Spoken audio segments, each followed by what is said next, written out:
communications watchdog, which could see Telstra fined up to $30 million. The families of 2 Australian backpackers who died in Laos after drinking tainted alcohol are expressing their deep disappointment after learning it's likely no one will face serious jail time over the deaths. 19-year-old Holly Morton-Bowles and Bianca Jones died after they unwittingly drank methanol. DFAT has now told their loved ones the most serious charges likely to be laid over the incident carry a maximum of just 1 year jail. Australia's financial services regulator is urging people to be wary of pump and dump scams. The scam works by tricking consumers into clicking on social media posts that promise lucrative stock tips. Asset Commissioner Alan Kirkland says scammers impersonate financial institutions or use fake celebrity endorsements to lure people in. They then try to get you to join a private messaging group on an app like WhatsApp where they'll encourage you to invest in a stock. And what they're really trying to do is to drive up the value of that stock so that the scammers can then sell out and make a bunch of money while everybody else loses out. New data reveals there's been a significant drop in the number of young people who are vaping. A National Drug Strategy household survey found 14% of people aged between 18 and 24 currently vape. That's down from 20% 3 years ago. The number of Australians over 14 who smoke daily has also dropped to 5.6%.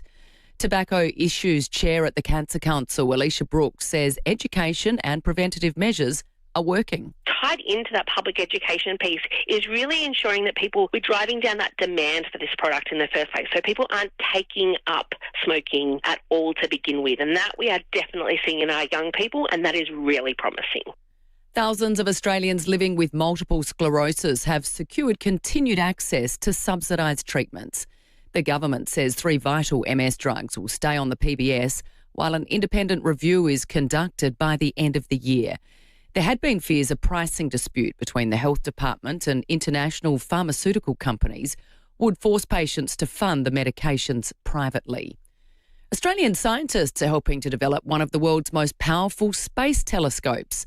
Macquarie University researchers are collaborating with an international team on the project, which will provide images up to 3 times sharper than the Hubble. Professor Richard McDermott says the MAVIS instrument will let us see some of the first galaxies to ever form in our universe. It's going to see stars moving around black holes that we've not been able to detect before. And it's going to understand the chemistry of stars in new parts of the universe that have just been too complex for us to resolve until now. Now turning to 5AA Sport. From designer to traditional or contemporary, there's a Gliderol garage door to match your home. Gliderol.com.au. Good morning, Tom Wren. And a very good morning to you as well, Jess. We'll start with footy. Geelong has bounced back to the winners list with a comfortable 27-point win against St Kilda overnight. Bailey Smith, one of the stars with 35 touches. But the win was soured by a potentially serious ankle injury to star midfielder Max Holmes. Cats coach Chris Scott fearing the worst. It's pretty clear that he couldn't come back on, so that's always my measure in the immediate aftermath. Syndesmosis. There has been that suggestion, but I covered my ears, to be honest. I'll just wait to see what it is and deal with it when we know. But if you asked me a couple of weeks ago, who do you really not want to lose? Cameron and Holmes would be up there. Yeah, let's hope he's okay. And tonight it's Adelaide who'll be in the spotlight as they take on Sydney at the SCG. The Crows have made 2 changes with Hugo Hall-Kahan and Isaac Cumming into the side. They're at the expense of Rory Laird, who's out with an ankle injury, while Taylor Walker has been rested. Port Adelaide, meantime, has made 5 changes with injury and suspension ravaging its side to take on Fremantle at home tomorrow. Bailyn O'Brien will make his debut, while Todd Marshall, Mitch Zaddo, Christian Moraes and Brandon Zerk-Thatcher are also in the side. The Dockers welcome back Hayden Young, while Shea Bolton has been rested. And in some golf to finish, the Open Championship at Royal Birkdale in England is underway. The first round's been completed. American Jackson Suba holds the lead at 5 under after the opening round. Minwoo Lee, the best of the Aussies, he's 5 shots back at even par. And that's the 5AA Sport. Thanks, Tom. Now the 5AA forecast, sunny and 17 today, sunny and 18 for both tomorrow and Sunday, partly cloudy and 17 for Monday. Right now it's just 4 degrees on 5AA, always Adelaide. There are many reasons why Steinborner Automotive is well worth the trip, with over 400 cars in stock across 10 yards in Gawler, Barossa and Clare, including Barossa Mazda in Uriutpa, with a great selection of the best value new demo and low kilometre CX-5, CX-30, Mazda 3 and BT50. Along with outstanding service from our award-winning staff, you know it's well worth the trip to Barossa Mazda. View our whole range of Mazda at steinborner.com.au. The census is coming this August, and we need to hear from people from every walk of life to help plan for Australia's future. From baristas, from teachers, from tradies, from parents, from people who play sport, and people who cheer sport. In the census, every answer matters. You'll get your instructions soon on what to do. For more information, visit census.abs.gov.au. Authorised by the Australian Bureau of Statistics, Canberra. Retirement should be about holidays or buying that better bottle of wine. AFM Wealth Strategy helps people enjoy retirement without the constant fear of running out. Their independent advice shows you how your money can last your lifetime, living well along the way. For a worry-free retirement, you need to plan now.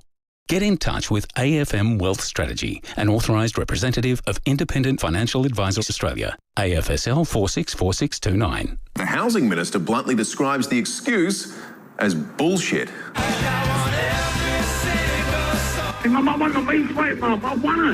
Knock down, build two with Metro Homes. Sell one and move on. Keep the other as an investment. Metro Homes. They do it all for you. Live from Hindmarsh Square, it's FIVEAA Breakfast. Will Goodings with Stacey Lee. I can't help it if the Housing Minister lowers the tenor of the discourse in this town. It's what he said. It was a fair and accurate reflection of the news of the day. Stacey, good morning to you. Big morning coming up. When are we talking about the wattle? Is the wattle heading towards extinction? Surely not. Well, we'll be chatting with Brittany Hogman from Adelaide University about that question very shortly. A brand new, fantastic show is coming to Adelaide. We'll be chatting with the star of Anastasia after 6:30. Also on the program, recapping the big week in federal politics with Nelson Scott. David Bowie's got some new music coming out. And a lot of people are going to go, sorry, what? This seems to be a modern phenomenon whereby these old recordings are unearthed. And these are those that go back to him being before he was David Bowie, when he was Davy Jones.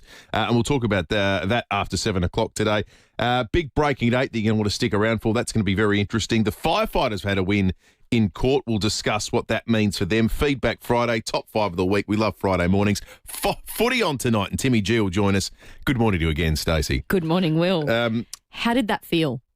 It felt good. I bungled the first part of the script because I wanted to hit the emphasis correctly. I was told... Do we have the audio? Can you play the audio? I know you would be loath to play your own audio. Yes, I did. That was a Patrick special. Someone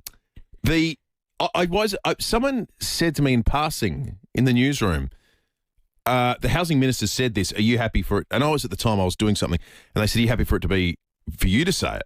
And I went, well, yeah, no worries. And then when I did it, everyone went, that's the first time that's been said by a news. I didn't realise the gravity of the situation. Yeah. I thought, well, surely at some point or another, someone said that word, because it sort of is at the low end now of expletive. And he said it 5 times during the press conference. Really? Yeah. So it was a deliberate, that was the message they wanted to get out. It's very, for people that don't know the story, very awful story about this housing development where people were meant to be in their homes 2 years ago. They didn't buy their homes 2 years ago. They didn't buy the land. They didn't start the building process. It was meant to be completed 2 years ago, and there's still just dust. They're dirt. There's no foundations. There's nothing. These poor young couples. The couple you had in the story, I just felt so bad for. Imagine putting that deposit down on the block of land to build a house. It's your first house. You plan your life. You plan a wedding. You're thinking about when you might have kids because you'll have a house to live in. And how many years down the track and they don't have a house? It's just a plot of land. And now they're being told, well, the contracts are null and void because this is from the developer because this is what upset Nick Champion. They're saying, well, the government changed how the road's going to work and they changed some of the other things and look, we just can't do it anymore. And the governor saying, well, that is, well, we heard the word. BS. We know what the government thinks of that. In fact, here he is, Nick Champion. These are excuses and nonsense and bullshit. Yeah, so he said it repeatedly throughout the press conference. I just wasn't sure, as a newsreader, did you feel almost liberated being able to say it, or did you feel awkward? Were you a bit like, oh, no? I felt it needed to be said in a way that wasn't flippant. Yeah. Like it was the emphasis from a government minister saying this developer, what they're trying to feed you, and it's not like Nick Champion does this every day. No. He's not really in the business of being the most quotable minister either. He's, That's a nice way of saying it. What do you mean by that, Will? Well, some people, Nick Xenophon was excellent at being quoted. Yes. That's what I would say. And Nick Champion doesn't operate that way. That's not what he's after. No. And it felt like maybe he was just fed up yesterday. Yeah. So, yeah, it was an interesting one. Yeah. Now, we got a meat tray to give away. We do. This is your first Meat Tray Friday. I'm so excited. Welcome. Thank you to for the putting fun. the Greek woman on the meat tray giveaway. This is it. This is a gimmick whose time is well and truly overdue. We needed a bit of Greek representation on the program.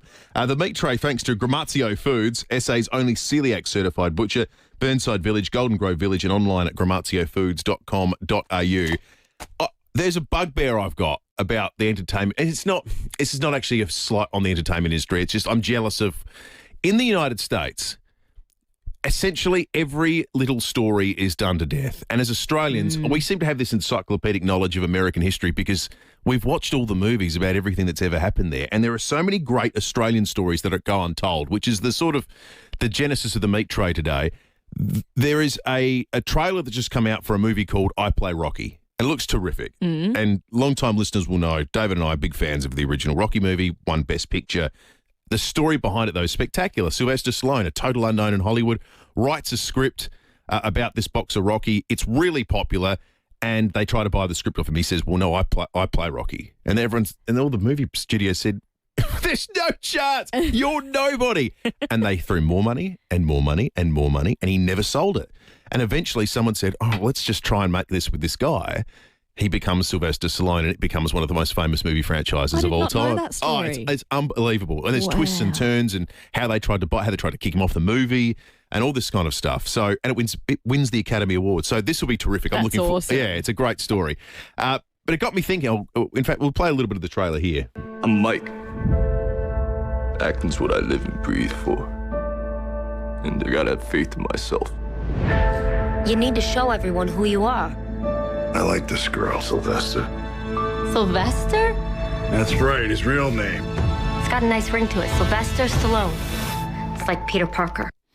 So that's the movie that's coming out. And it got me thinking, there's so many great Australian stories. Is it a documentary? No, this is a genuine, this is a fictionalised version of events. This would be the equivalent of, say, the movie about Queen. That came out, or Elton John. Yep. I mean, they're more biopic-y. This is more about a specific moment in time. But it got me thinking about Australian stories that deserve the movie treatment. We've got some that have had documentaries, but not movies. And I reckon there's a whole heap that if we were America, there would have been 50,000 versions of. Yeah.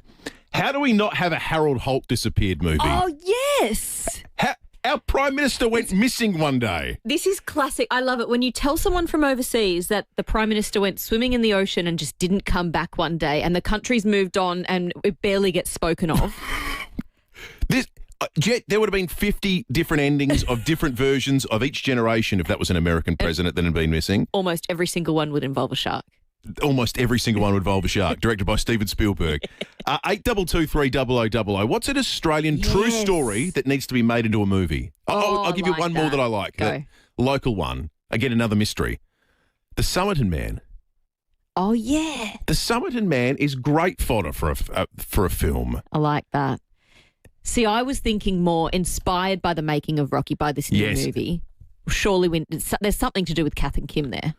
Iconic Australians. That's brilliant too. Maybe who was the inspiration behind Kath and Kim? That's a fantastic idea. Go down to your local shopping centre and find your Kath and Kim there. The story of this comic group that had done sketch comedy and done things in Australia, and then they hit on a formula that was literally telling a really genuine Australian story about Australian households that Australians went, yes, that's right. That is we us. get that. That is Yeah. us. Yeah. See, that's perfect. A statue of baby cheeses. It's not the first time you've done that.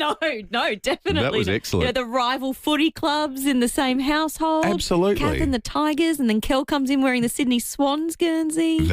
That works. You're in the running to win the Gramazio Foods meat tray, Stacey, this morning. Burnside Village, Golden Grove Village, and online at gramaziofoods.com.au. What's a true Australian story? Something that's happened in our history that should be made into a film. 8223 0000 or 0448 08 1395. And see, we've got a call. Should we go to Michael or should we take a quick break first?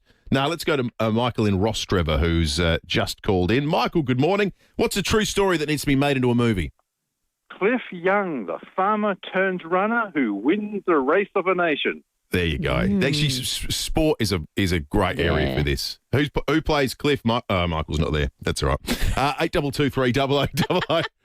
Just trying to ask a follow-up. Michael's too much of a professional early caller. He just knows the gig. He knows. It's breakfast radio. Move on, Will. Say my piece, move on. Exactly right. No follow-ups here, Will. Lots of calls coming through, though, for Meat Tray Friday. We'll take a quick break and get to some more of those in just a moment. 3-day deals are on now. This Friday to Sunday, get Coles Australian no added hormones beef regular mince 1 kilo for just $11 a pack. Save $3.50. Shop in-store and online. Offer ends Sunday, 19 July.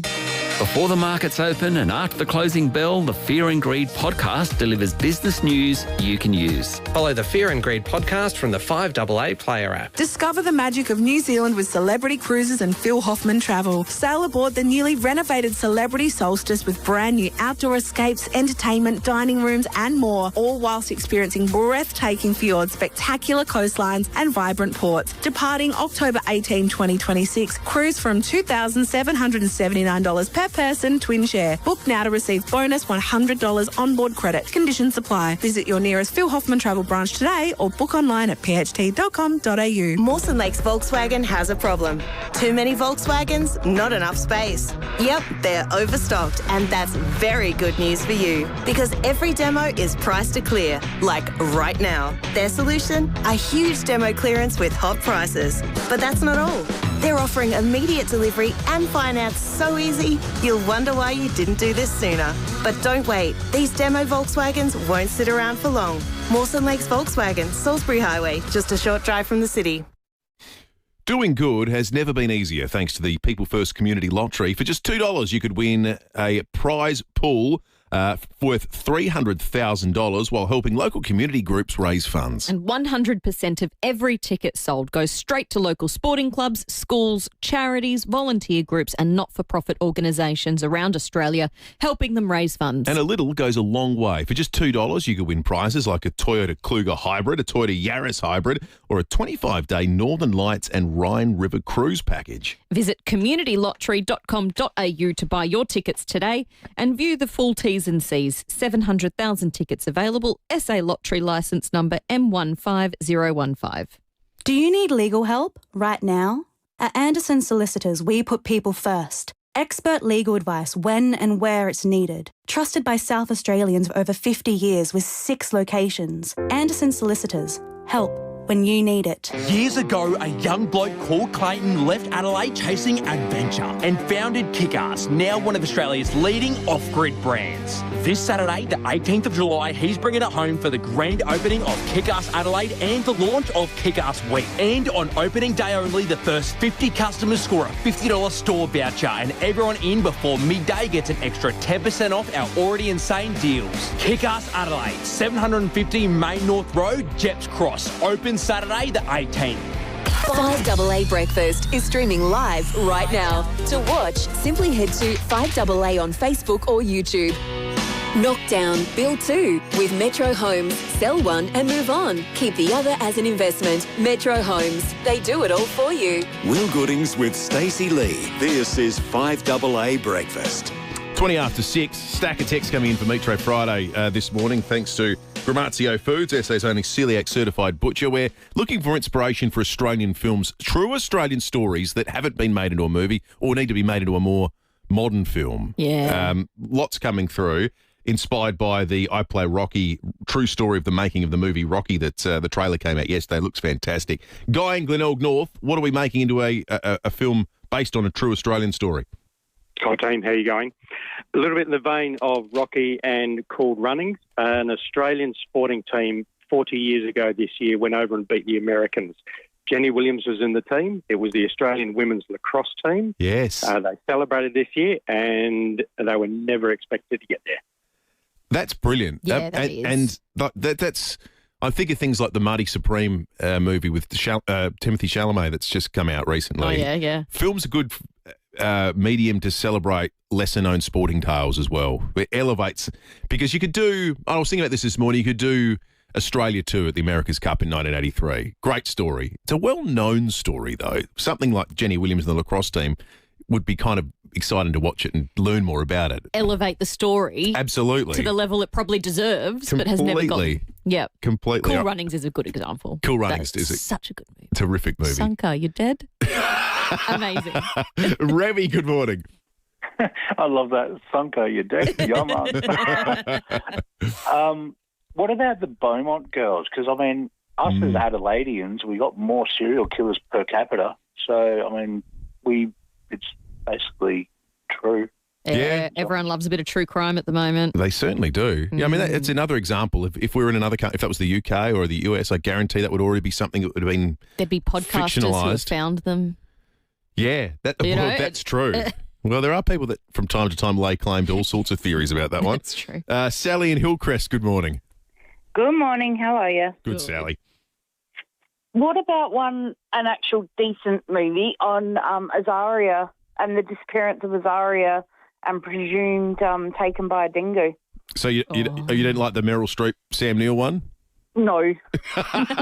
So time for a remake. Just a decent one with Aussie actors. I mean, I know Sam Neill was our Aussie actor, but actual Australian actors and portrayed from an Australian point of view, not a Hollywood spin on it. Yeah, that's a good idea, Sally. I like that. That's well and truly a Meat Tray Friday entry. We can do remakes of stories as well. Sam in Theberton, good morning. Good morning, guys. That was Stacey. I want to do a movie on the State Bank building, or State Bank, when it went bust, and all the BS that went on with the investments. People lost money, people running to the bank to take out their money.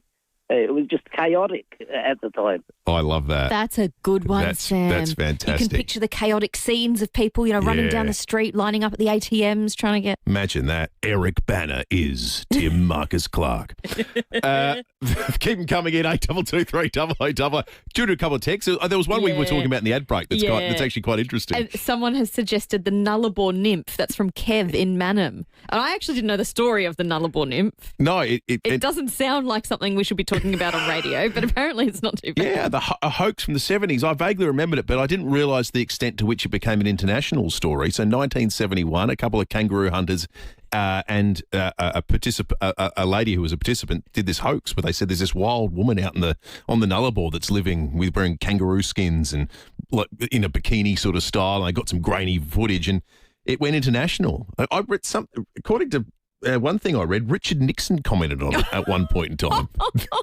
That's excellent. We should definitely that could be good fodder for a movie. Let's talk about something that's quite serious and quite disturbing. You noticed this yesterday, didn't you, Stacey, about the potential end of the wattle? Yeah, apparently there's a particular type of wattle in South Australia that is almost extinct. So we thought, surely not. Native flora, we're always interested in talking about our local flora and fauna and everything in between. Brittany Hogben is the lead author of the report from Adelaide University. Good morning, Brittany. Good morning. Thanks for having me. No, this is I was really surprised when I saw this report. So what particular type of wattle are we talking about, and where is it found?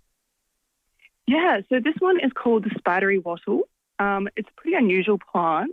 It's only found at that northern end of the Flinders Ranges there, up near Arkaroola Wilderness Sanctuary. And it's quite iconic. It is pretty aptly named. It has these very thin branches and leaves that look quite spidery. I think photos, it looks quite straggly almost, but in person it really is just quite like a striking silhouette. Yeah, it's a great species. And so how did we get here? Why is it nearly extinct? Yeah, so this all started when we heard some locals talking about how you take some seed from this plant and you plant it and it comes out looking like a more common species. So we thought that was really strange and we decided to look into it further just to see whether this actually was a unique species or just a more common one that looks different. And what we found is it is its own thing. It is hybridizing with more common things, but then we also found through the analyses that we did afterwards that it's undergone this huge reduction in population size over the last 3,000 years, but particularly after, development started in the area. And what is really cause for concern for us is what we thought was these two connected populations are actually these two really small isolated ones. So we're worried that the plant seems to have quite low genetic diversity, which is not great for it. Yeah, right.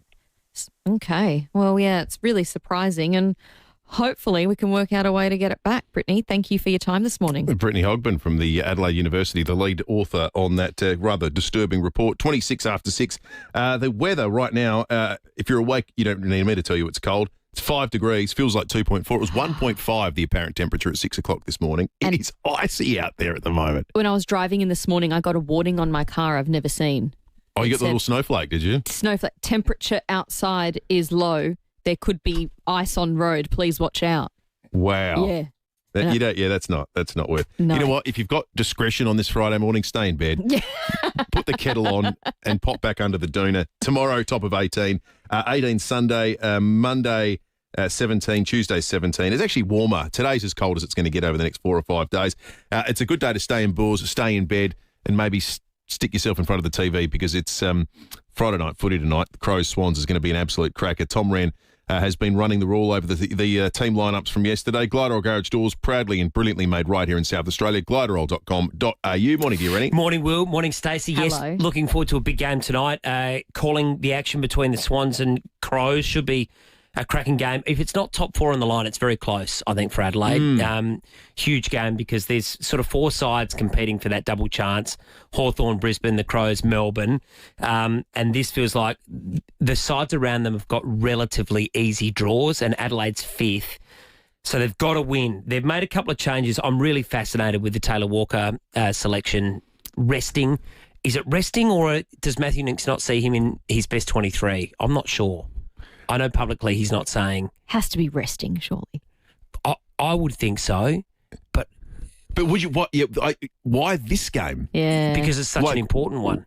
Rest him for the Gold Coast game, who are we're at the 16th. That's all. 15th. Or the Essendon game in a few weeks when they're going to win by 100 points. Yeah, it's an interesting question. But it's a trip away. I mean, I guess on the positive, short turnaround next week, 6-day break with Collingwood on the Thursday night, so he gets to stay home, get prepared for that. 700th goal will hopefully come, he only needs one more here in Adelaide.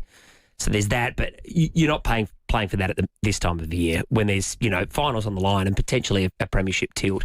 Regardless, he's out of the side. Isaac comes in. Hugo Hall-Kahan comes in. Rory Laird, we know, is injured.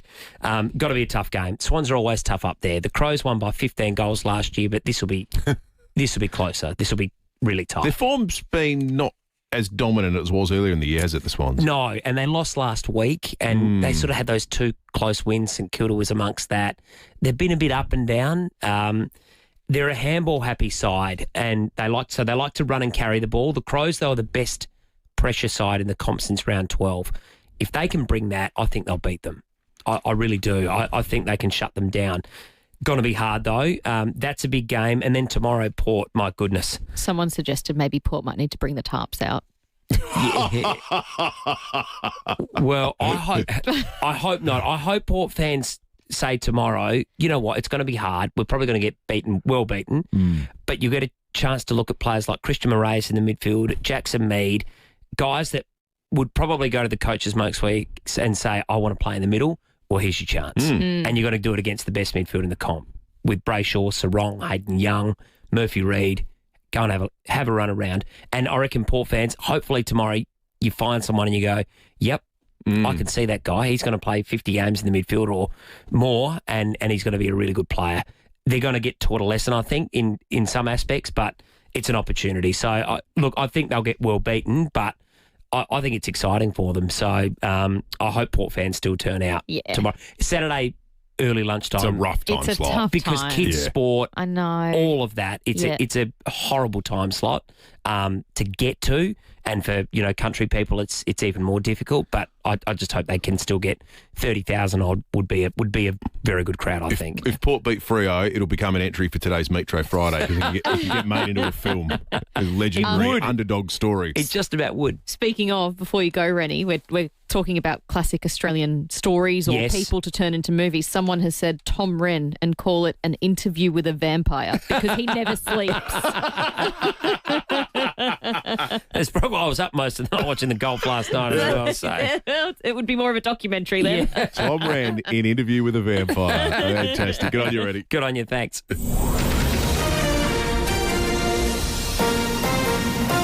This is 5AA News. Always Adelaide. Sunny and 17 today with the 6:30 news. Good morning, I'm Jess Adamson. Need a crash repairer you can trust? FIVEAA Panel Services delivers expert care to you and your vehicle. The father of an Australian teenager who died after unwittingly drinking methanol in Laos says it's devastating that no one will face serious jail time over the deaths. DFAT informed the loved ones of Holly Morton-Bowles and Bianca Jones the most serious charges to be laid over the incident carry a maximum of 1 year in jail and a fine. Sean Bowles says they're still processing the development. Really just trying to process everything at the moment, but it is devastating news to us.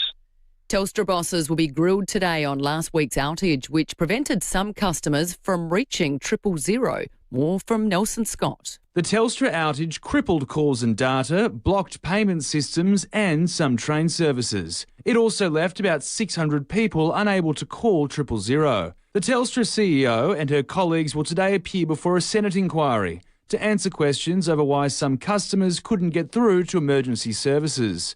The proceedings will be chaired by Green Senator Sarah Hanson-Young, who is calling for new laws to protect the public from outages and guarantee compensation for those impacted. Representatives from 000 will also appear before the inquiry. A man's blown more than 3 times the legal limit at Port Pirie this morning. Police stopped his ute just before 3 a.m. for a mobile driver test.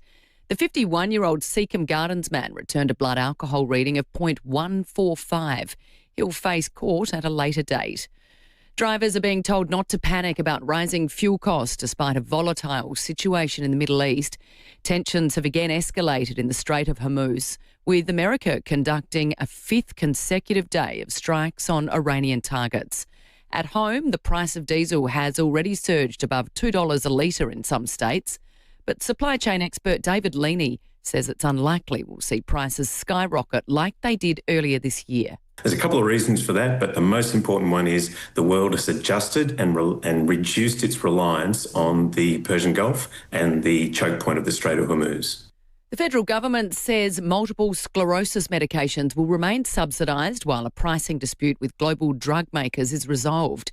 The standoff was triggered when manufacturers rejected government request to slash the costs of the drugs by up to 50%. A review will look into the scheme by December, ensuring patients avoid paying up to $33,000 a year out of pocket. A new data shows Australia's smoking rates have fallen to historic lows. Just 5.6% of those over 14 were smokers last year, according to the Australian Institute of Health and Welfare. More than 2/3 of Australians say they've never smoked. Cancer Council Chief Executive Jacinta Redden says it's a step in the right direction. Every day, 66 Australians die of tobacco-related illnesses. So the job's not done. But this is really good news, as it shows that the range of measures that are in place in Australia, which are world-leading, are saving Australian lives. Now turning to 5AA Sport. Gliderol garage doors are proudly and brilliantly made right in South Australia. Gliderol.com.au. Here's Tom Wren. Thank you, Jess. St Kilda's 27-year Kidinia Park curse has rolled on after losing to Geelong last night by 27 points. St Kilda now has a 0-9 record against teams above them on the ladder this season. Coach Ross Lyon says the Cats were simply too good. They took full toll and we didn't. And there was just some big moments that we didn't quite take advantage of, and then they capitalised. So, yeah, we walk away disappointed, got a front half game going. After quarter time, it took theirs off them a bit, but they did a lot of damage off it in the first half. And we know the sources and we prepared, we didn't execute. Adelaide will get its opportunity to cement its top 4 credentials tonight when it takes on Sydney at the SCG. The Crows have made a couple of changes with Taylor Walker rested while Rory Laird is out with an ankle injury. Hugo Hawker-Hahn and Isaac Cumming are into the team. Briefly elsewhere, Minwoo Lee and Lucas Herbert are the best of the Aussie golfers after the opening round of the British Open, sitting at even par. They're 5 shots off the pace. American Jackson Suba leads the way at 5 under. And Belgium's Tim Merlier has won stage 12 of the Tour de France, his third stage win of the race. And that's the 5AA Sport. Thanks, Tommy. Now the 5AA forecast, sunny and 17 today, sunny and 18 for tomorrow and Sunday, partly cloudy, and 17 for the start of the working week. Right now it's just 5 degrees on 5AA, always Adelaide. Hi, Matt Crouch here. Feeling the pinch at the petrol pump? With fuel prices on the rise, now's the perfect time to drive smarter with budget car and truck rental. Our growing fleet of hybrid vehicles helps you go further, using less fuel and with the comfort and reliability you expect. Whether it's a weekend away, a work trip, or you just need a car for a few days, Budget has hybrid options ready to go. Drive more, spend less on fuel. Budget car and truck rental. 13 27 27. That's 13 27 27. There's one hybrid with an engine so smooth you could play a vinyl record on top of it. In fact, that's what you're listening to right now. This record is being played smoothly on top of the Honda CR-V without skipping a beat. And if you think that's smooth, visit Formula Honda now and make the Honda CR-V yours from just $49,900 with 5 years free servicing. The new Honda Hybrid CR-V from Formula Honda. Smooth sailing. T's and C's apply. Phantom Outdoor Blinds. What are you doing? Oh, just writing a jingle for Phantom Screens. OK, well, tell them they're up to 12 metres wide, yeah? Really big. Tell them they block the wind and the rain. Blocks the wind. And blocks sun and insects. Really shady, and gross things can't get in. Tell them there's no posts. Uninterrupted views. Phantom Outdoor Blinds. Blocks out most things, just not your annoying mates. phantomscreens.com.au. This winter, experience a century of modern art at the Art Gallery of South Australia. Monet to Matisse, Defying Tradition, is a major new exhibition featuring works by Monet, Matisse, Van Gogh, Picasso, Renoir and more. Tracing a groundbreaking era in art history, Monet to Matisse presents iconic masterworks exclusive to Adelaide. On now until the 8th of November. Book at agsa.sa.gov.au. Knock down, build 2 with Metro Homes. Sell one and move on. Keep the other as an investment. Metro Homes. They do it all for you. Will Goodings with Stacey Lee. This is 5AA Breakfast. 22 to 7. I feel as though my hypothesis has been confirmed in the first 30 minutes of the program this morning. There are a stack of Australian stories that should be made into movies. That's what we're asking you for the meat tray this morning, thanks to the wonderful Gramazio Foods, SA's only celiac certified butcher, Burnside Village, Golden Grove Village, and online at gramaziofoods.com.au. Let's go to Elizabeth and get another one from Graham. Morning, Graham. Hey guys, how you going? Good, mate. Hey, I think someone at some point must make a movie about Neil Danaher. What that man did was just nothing short of incredible. Absolutely inspiring what he did. To devote the rest of his life when he was diagnosed with MND to fighting the disease for so long and raising so much money when he could have easily just done what most people would do and just sort of spend his last precious days with his family and just focus on himself. It's just, so moving. So incredible. Such a good one, Graham. What a terrific suggestion, Graham. And I reckon that will be an easier movie to make as the years progress and we can quantify what the impact of all that raised money and awareness was when you'd say, well, this brought forward treatment by 30 years or 20. I imagine there'll be a hook at some point in time that'll make that such an easy movie to make. It'll be, if you're a sufferer of motor neuron disease and you're using this drug, Yep. you can thank this man for it or something like that. Yeah, that's exactly it. What a great call. Thank you, Graham. You're well and truly in the running to win the meat tray. Let's go to Frank in Birkenhead. Morning, Frank. Good morning, Will and Stacey. I reckon this would be a great movie, and not as a documentary, but as a movie. The famous Burke and Will's missing expedition. Ill-fated. Yep. Yeah. That would be, taking the bathtub. That's a good one. The trying to find the inland sea. That's a great suggestion, Frank. See, that's again, that to me is the quintessential. Why have we got that film already? Yeah. And look, I know we're not making that many films in Australia, and No. they've got to have broad commercial appeal, and it's hard to get stuff off the ground. But gee, There's a million streaming services these days. that's Someone true. will take it. And they all have, as far as I understand it, local content yeah, they do now. obligations. Yep. Come on, Netflix. Yep. What are you doing? Amazon and the rest of them. I mean, they do Clarkson's Disney? Farm on Prime. Exactly right. Do Burke and Will's Journey. This might be as cheery as Clarkson's Farm. But Exactly.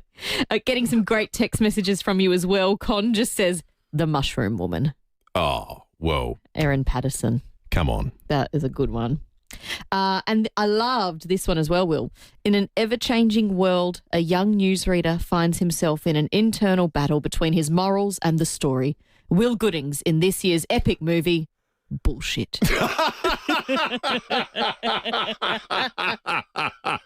A few texts about that this morning. I didn't quite realise the impact that one was going to have. Not sure it needs to be fictionalised just yet. But thank you. I'm all for it. Thank you for the sentiment all the same. In weather-related updates, currently in Williamstown, Jeff tells us it is minus 1.6. Oh. Yikes. There is nothing I love more than going to the Festival Theatre and checking out the latest production to come to Adelaide. And from the 2nd of August, Anastasia, the musical, is here, and Georgina Hobson joins us in the studio. She plays Anya in Anastasia. Hello, Georgina. Hi, thanks for having me. Thanks for coming in. This is exciting. It is exciting. I can't wait. I'm so excited to bring the show to Adelaide. It'll be my first time sort of like being in Adelaide properly. I've come here, for the Cabaret Festival, but that was like 2 days. So I'm really excited to like explore Adelaide and experience the Adelaide audiences, which I've heard such great things about. And this show is just such a dream. It's so beautiful. So yeah, can't wait. I have a 3-year-old and I'm working my way through all the Disney catalogue at the moment. I confess I haven't made it to Anastasia. So tell us about bit about the setting and the story. Yeah, well, I think that's fair because Anastasia was actually a 20th Century Fox. That's why. So it's not so got bought by Disney. Yeah. Yes. So that's how, but you have to get there because it's such a good film. It was my favourite growing up. So basically it's like the story of Anya, my character, and she's an orphan and she's an amnesiac. She doesn't remember anything about her past. And so she's on this journey to like try and find out who she is, basically. And at the same time, it's set in Russia, and there's they've had the Russian Revolution where the Romanov royal family was basically killed, which was pretty hectic. And then there's this rumor that goes around that Princess Anastasia survived. So everyone's talking about this rumor. And then there's the story unfolds of is Anya Princess Anastasia? That's the sort of that's what we've got going on. So it's kind of mystery, a little bit historical, a little bit of a fairy tale. There's some romance in there. There's kind of there's all these great elements. It's just all the elements that you want in a musical on stage. Fantastic. And then there's singing, dancing, acting. We love it. Nice. Oh, that's fun. And yes, so maybe that answers my next question because there's debate online about whether or not Anya is a Disney princess. Oh, true. I know. I think that's tricky. It's a tricky one. Well, you play Anya. So I know. We'll ask you, Anya. Well, I think justice for Anya. Justice for Princess Anastasia. I think she should be inducted. Now that Disney kind of owns the film, I'm like, I think they need to include her personally. I think so too. Because she's the best and she has some awesome songs. Like some of her songs, Journey to the Past and Once Upon a December, they are so iconic and people love those songs. So I think she deserves a place in the Hall of Fame. Good. We're in agreement. Yes. And one of the nice things that happens as you travel around from city to city, you get some talented young local actors to play the role of little Anastasia, which must be... Well, they say never work with children or animals. Yes, you can't avoid it. So how do you go with it? Oh, you know what? I think I'd change my tune on that because working with the kids has been so awesome. Yeah. They have all been so adorable. And we've got 4 beautiful local Adelaide girls to play the young Anastasia in this. And I can't wait to meet them and work with them. They're like in every city, it's been so cute watching them like experience, being in a big musical. And it's so exciting for a young person to experience that. Do you get to interact much with them backstage? Yeah. Nice. But like, you have to be, it's still a workplace, so you have to be, like respectful, and we have like a chaperone there for them. So, but you just get to like, they love it. They love being there. They're like, oh my God, it's really adorable. I'm always fascinated with actors who take on existing IP, and it's obviously more personal for you because you said it's your favourite growing up. Then you become a professional working actor, and do you feel constrained or limited about being faithful to source material, or do you do your own thing? How do you balance that out? Especially being a fan. That is such a great question. I try and sort of like pay homage. I sort of like, I'm not like so much constrained. I actually love I love having source material. And for this show, it's great because I have kind of 2 different resources. I have like history, so I can like look at like historical accounts of what Princess Anastasia was like. And then I sort of can like get inspiration from the film, and then I can sort of add my own thing in there as well a little bit, sort of like see what's in the script and so it's kind of like a fun culmination, and I don't see it as like constraining so much as like I get to sort of like steal all these little elements, add them into the melting pot, and like, I get to cook with that basically. Yeah. I love that. I've never met anyone else whose favourite, I'm going to call it a Disney movie. It's always, it's been a Disney. It came out in the same period that all the Disney movies came out on VHS, and I had them all lined up. Yeah. And Anastasia was also my favourite because I'm Greek and my name's actually Anastasia. Anastasia, pronounced in Greek. So I always thought I'd grow up and someone would tell me, you are a princess. Yeah. And you are. I'm still waiting. Today could be the day. Is that why you're here? Surprise! This is your life. Well, we are so excited, and thank you for coming in to talk to us about it. Thanks for having me. You must be stoked. This is Anastasia the Musical on at the Festival Theatre in Adelaide from the 2nd of August to the 30th. You can get your tickets now, anastasiathemusical.com.au, and see Georgina and the young Adelaide actors on stage. Yes, come see us. Yeah, do it. It's Georgina Hopson playing Anya. 13 minutes to 7. Let's check in with the Weather Bureau. David Crock joins us. David, we know it's cold out there. We're getting lots of texts from people with the local temperature. How cool has it gotten this morning? Yeah, good morning. It's a real mixed bag across the city. It's about 5 degrees at West Terrace at the moment, but as cool as about 1 degree up at Parafield Aerodrome. So pretty cool up in the northern suburbs, as it often is on these mornings. But in contrast, Mount Lofty, about 12 degrees at the moment. So it's sitting on top of, just above the overnight inversion. So it's much warmer, about 1,000 metres up in the atmosphere, which, of course, is where Mount Lofty is. The hills are quite a bit warmer than the plains and the city at the moment. Well, the hills people will be laughing at us for when once. When has that ever happened? It's warmer in the hills. Sucked in, you plains dwellers. And the weather for the rest of the weekend? Yeah, look, really settled weather this weekend. So going for a top of 17 degrees today and a sunny day. Sunny again tomorrow, a top of 18, and again on Sunday. So really beautiful conditions, big high-pressure system sitting over us and keeping things really settled for the next few days. All right, David, thank you. David Crockett, the Weather Bureau. Let's head to SAPOL. Senior Constable Matt Hales on the line. Matt, someone's been caught drink driving in Port Pirie. Yes, good morning. Just before 3 a.m, police stopped the Mitsubishi Ute on Esmond Road in Port Pirie for a driver test. The driver, a 51-year-old Seacombe Gardens man, returned a blood alcohol reading of 0.145. That's almost 3 times the legal limit. Now, serious consequences for the driver, as he was reported for drink driving and received a 6-month loss of licence. He'll appear at the Port Pirie Magistrate Court at a later date to answer to that charge. Yeah, wow. And another person caught drink driving in the CBD, Matt, and this one under some pretty unusual circumstances. Yes, absolutely. About 1:40 a.m. this morning, police received a report that a VW wagon was sitting stationary for around 30 minutes at the intersection of King William Road and Grenfell Street. The car had been observed to miss at least 5 cycles of traffic light changes. So very unusual. Yes. Police attended. So sat through the green lights? Yeah, 5 cycles of the lights changing green 5 different times. So just sitting there. So very unusual indeed. Yeah. Police attended and the driver, a 34-year-old Norwood man, was breath tested. No surprises here. They found a rating, and that rating was 0.176. That's well over 3 times the legal limit. Now, again, serious consequences for this driver too. He was reported for drink driving. His car was impounded for 28 days, and he was issued with a 12-month loss of licence. And he'll be summoned to appear in court for that charge at a later date. Did he fall asleep, Matt? You'd think so, wouldn't you? He's been there for a long period of time. It just sort of highlights how many people are out there and seeing this unusual activity at that time in the morning. So it makes you question whether you should be drink driving, eh? Oh, well, yeah. Actually, no one should ever be driving. I've never questioned it. No, that's right. Yeah. It's nice that his impairment manifested at a very low speed. Yeah, exactly. Being clearly drunk when you're going not moving is one thing. It's terrifying him that same person could have been going 70, 80, 100 k's an hour. That is true. Remarkable story. Thank you, Matt. Let's go to Ingle Farm. Jim, you got a story for us, a true Australian story that should be made into a film.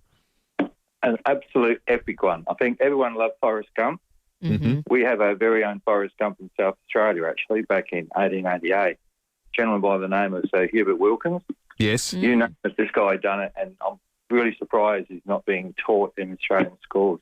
Just a quick rundown, a really quick one. Go for it. Apollo, first of all, born in 1888, died 1958, so can you imagine the materials he would have been able to use in those days to achieve these tasks.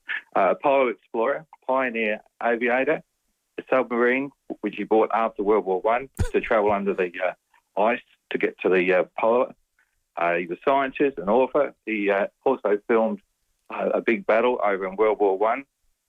He's a hot air balloonist that went around the world.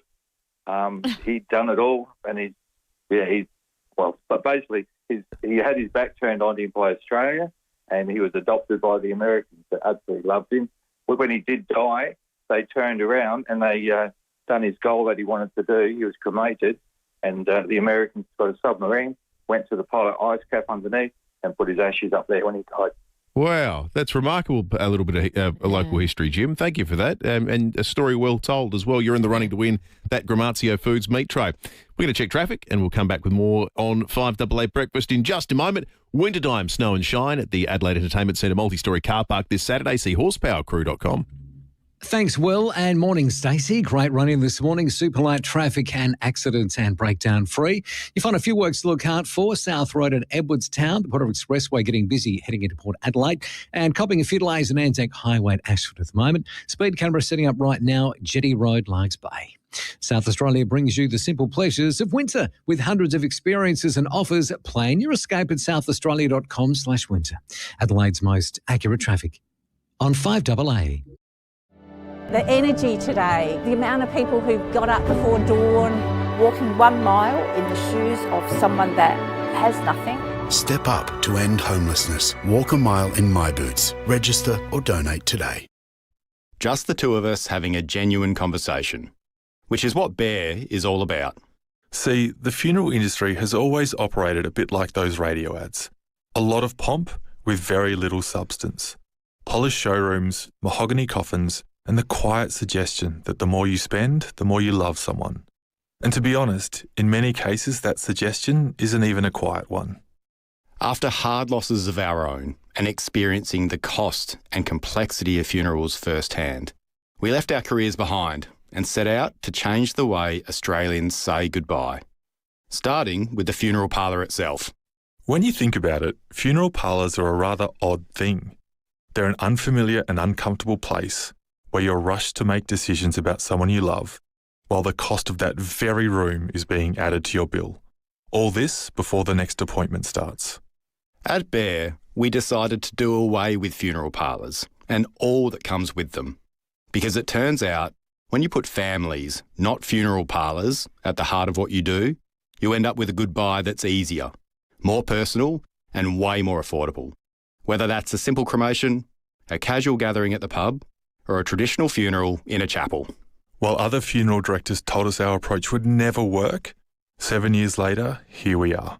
We've now been trusted by over 50,000 Australian families as we devote ourselves to making one of the hardest times in life that little bit easier. So that's us. That's FIVEAA. We're here if you need us. Visit us at fiveaa.com.au or give us a call on 1800 071 176. Shot, Georgie. Stay on him, Ashy. Well done, Georgie. Come on, Ashy. Get him, Go, Georgie. Ashy. Go now. Ashy. Now Ashy. run. Pick your head up. Get after him. You know what's more competitive than those two? Hyundai's offers across a wide range of new and demonstrator models like the Alexio. From just $55,990 drive away.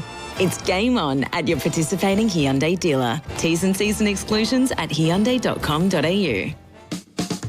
Knock down, build two with Metro Homes. Sell one and move on. Keep the other as an investment. Metro Homes. They do it all for you. Will Goodings with Stacey Lee. This is 5AA Breakfast. 5 to 7, having a lot of fun with the Metro this morning. Coming up with Australian true stories that should be made into films. There's still plenty of time for you to call in with your entries on 8223 and potentially win yourself that Gramazio Foods meat tray. We'll turn our attention to Friday night footy next half hour with Tim Ginniver. Some big news for fans of David Bowie, and then we'll talk federal politics after 7:30. I confess, I saw you sent through this morning, Stacey, this Puddle Jumpers social media post, and the preview said a very sad day for Puddle Jumpers, and I thought, oh no, they're not closing down, are they? No. The good news is they're not, but they have suffered a blow to a really terrific service. Yeah, well, and we all have in South Australia, because a lot of people would know about the fully mobile shower truck that travels around the state. It gives people a chance to, people who are sleeping rough, people who are homeless, a chance to have a wash themselves, a towel, dry themselves, just maintain some dignity, maybe get ready for that job interview or whatever it is. Apparently, we're losing the shower truck. Melanie Tate is the founder and CEO of Puddle Jumpers and joins you now. Good morning, Melanie. Good morning. What's happened? Why are we losing the shower truck? Well, actually, it was about 12 months ago when I spoke to your team about needing to fundraise to keep it here about 12 months ago, which was the need to raise about $25,000 to basically rent it to stay here in the state, which we successfully did back then. But the problem is that we're going to have to do that every year unless we find another solution to keeping it here. And so it becomes just not affordable for the state to keep it there at that rate. So, the other idea is that we try and raise the $80,000 to keep it here and buy it outright, and then the state owns it. And so that's the problem, is that we don't have the funding to be able to keep it here. Right. So is this a foregone conclusion now, Melanie? Is it gone, or is there still scope if anyone's listening and able to help out with that $80,000 target to potentially buy the thing outright? Yeah, well, the gentleman that owns it from One Voice, Josh, he has booked his flights, so it will be picked up on Tuesday. Okay. So that is sort of, a done deal. However, he's based in Melbourne, and we know that that's not that far from Adelaide. So if by some miracle we find the funding, or it's granted to us somehow, then we can always book a flight and then drive a truck back over. Right. Okay. Could you build a new one from scratch? Is there... Well, that has certainly been put to us as options to do that. I'm not sure. I mean, I'm not an engineer or anyway capable of doing that. But I do know that the team in Perth did build their own, and I know that whether that's the right approach or not, I don't know. But I guess there's possibilities if there's people out there that know how to do that, for sure. So you're not sure if there is another plan at this stage by government or any of the homelessness support services? No, I was on a Zoom meeting with the Homeless Alliance and DHS, quite a number of weeks ago now. And the agreement when we left that meeting was that this is a needed service in South Australia, and certainly at the moment there would be pockets of South Australia that this would be particularly important for. We left with that agreement, but no sort of funding options or support as to how we would keep it here was presented. Well, it's such a shame, and hopefully, those heads can get together and get some sort of service back up and running in the future, because I know it was a great service for so many people, not just to have a shower, but have some dignity as well. Absolutely. And we're not talking millions of dollars here. No. $80,000, a lot for a charity like Puddle Jumpers, but it's not a lot for the businesses and people in this state with deep pockets. And if there's anyone listening that can help out Puddle Jumpers, we're happy to connect you with Melanie and the team to see how we might get a solution for what is, as you say, Stacey, quite rightly, a terrific service that we have enjoyed to this point in time. All right, it's right on 7 o'clock, 5AA News Time. We'll be back in just a moment. 5AA Breakfast is streaming live right now. To watch, simply head to 5AA on Facebook or YouTube. Up to the minute news for South Australia. This is 5AA News, always Adelaide. Sunny and 17 today with the 7 o'clock news. Good morning, I'm Jess Adamson. Had a collision? Get in touch with FIVEAA Panel Services and have your car returned to its former beauty. A man's been caught drink driving after sitting at a set of traffic lights in the city for half an hour this morning. Police were called to the intersection of King William Road and Grenfell Street at 1:40 after reports a VW wagon wasn't moving. The driver missed at least 5 cycles of green lights. The 34-year-old Norwood man blew .176, more than 3 times the legal limit. His car's been impounded. He's lost his licence for 12 months and he'll face court at a later date. Several people have had a lucky escape from a burning home at Salisbury East. Emergency crews were called to Mostyn Crescent at 2 this morning, where they found a large and intense fire in a building at the back of the house. Smoke alarms alerted the residents to get out in time. The blaze has caused extensive damage. Fire investigators are at the scene now, trying to determine how it started. The families of 2 Melbourne backpackers who died in Laos after unwittingly drinking methanol say they're devastated after learning it's likely no one will face serious jail time over the deaths.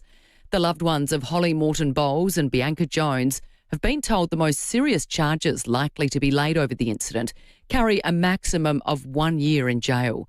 Sean Bowles says Australia's Foreign Affairs Department has been keeping them informed about the developments. Obviously, they're not the results that we're looking for. So they let us know. They have kept us up to date with the process and everything that's going on over there. Organised crime syndicates are driving a surge in illegal tobacco sales across the country as tax revenues collapse. New figures show more than a third of Australian smokers bought illicit tobacco last year. Authorities have spent nearly $300 million to combat the trade, recently seizing $30 million worth of illegal cigarettes and vapes in New South Wales alone. Labor is being accused of rushing to mint new voters ahead of the next federal election by pushing local councils to ramp up citizenship ceremonies. Waitlists are growing, with migration figures showing around 250,000 arrivals in the first 5 months of the year. The White House says US President Donald Trump is not willing to sit by and allow Iran to target ships in the Strait of Hormuz without facing consequences. The United States Central Command has launched another round of strikes on Iranian port facilities, raising concerns about further disruptions to global fuel prices.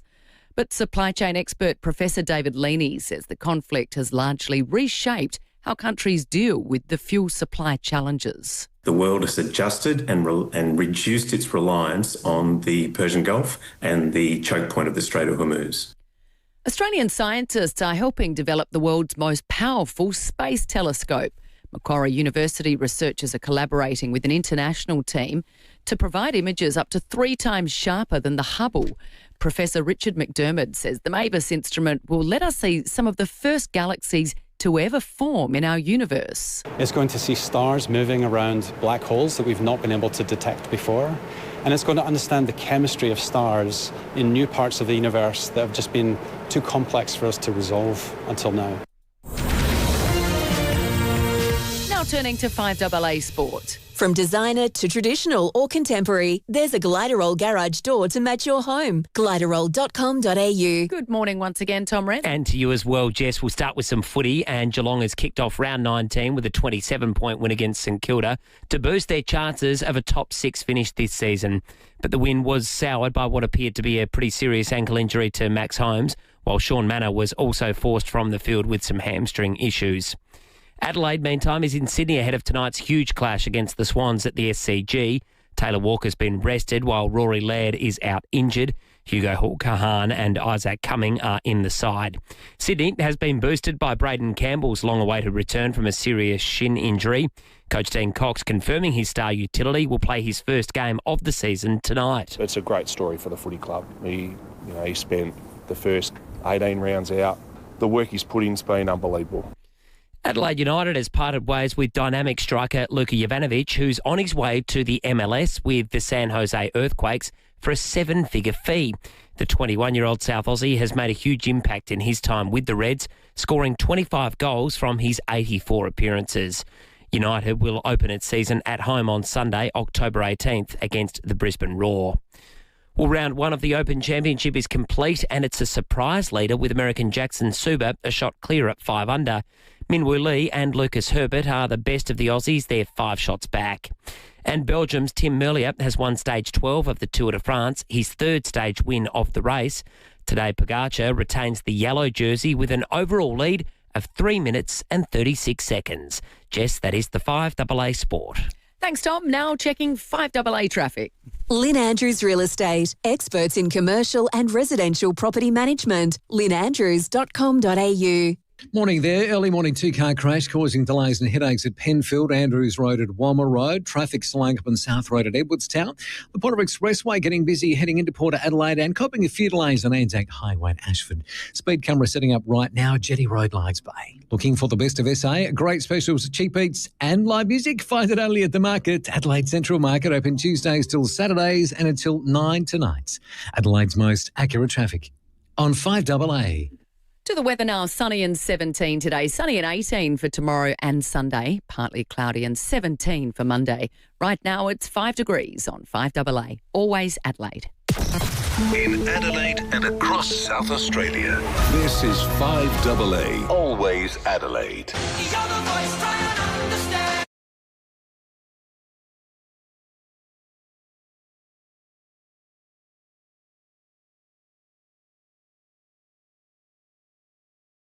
This is 5AA Breakfast.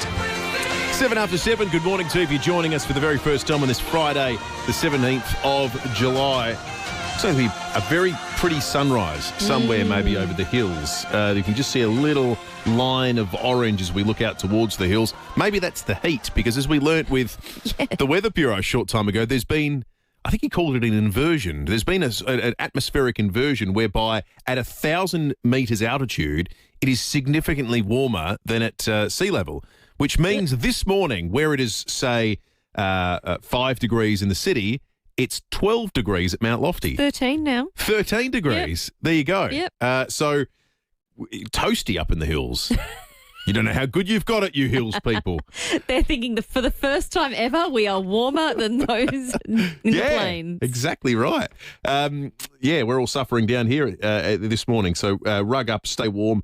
Stay in bed and keep listening, because there's a lot of good stuff coming up very shortly. Tim Ginniver will preview the Crows' big clash at the SCG tonight that you're going to hear on 5AA. Then after 7:30, we will wrap the last week in federal politics and talk about a fascinating new study that came out of Sweden. The recommendation is not just that kids shouldn't use phones shouldn't be used around kids at all. We'll get into that before 8 o'clock. A lot of fun with a meat tray this morning, thanks to the great people at Gramazio Foods. We're inspired by this trailer for a new movie about the making of Rocky. We're asking you, what true Australian story should be made into film? I'm Mike.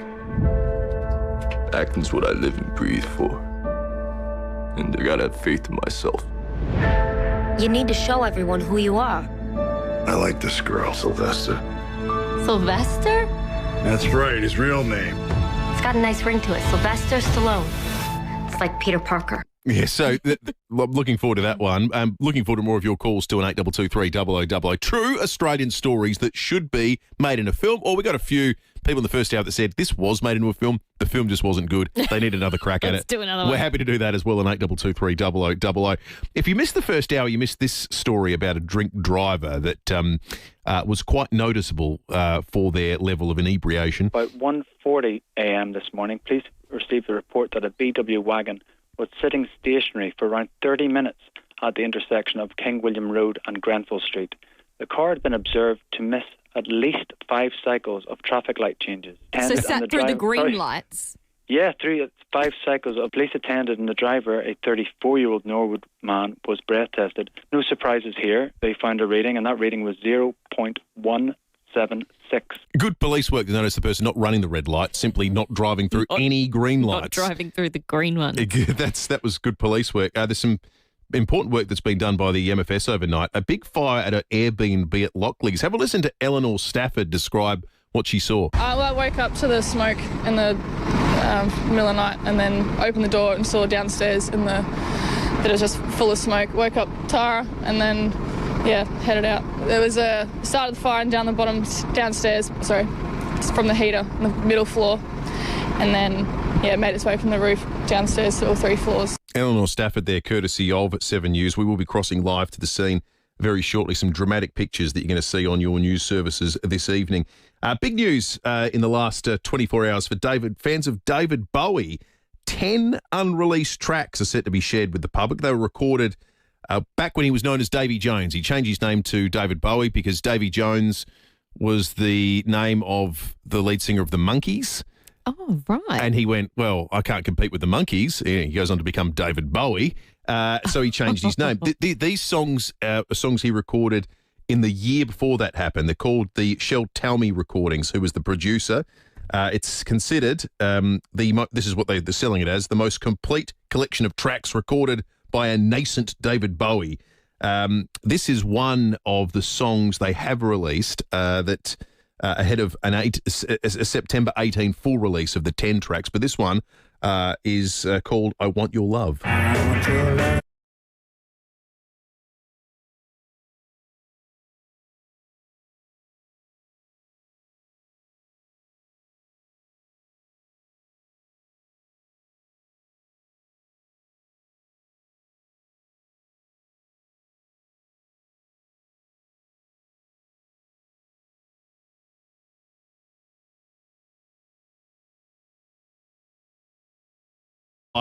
Davy Jones to become David Bowie. There's 9 more of those tracks that will be released September 18 if you're a giant Bowie fan and you want to round out your collection. And someone sent us a photo of the David Bowie mural.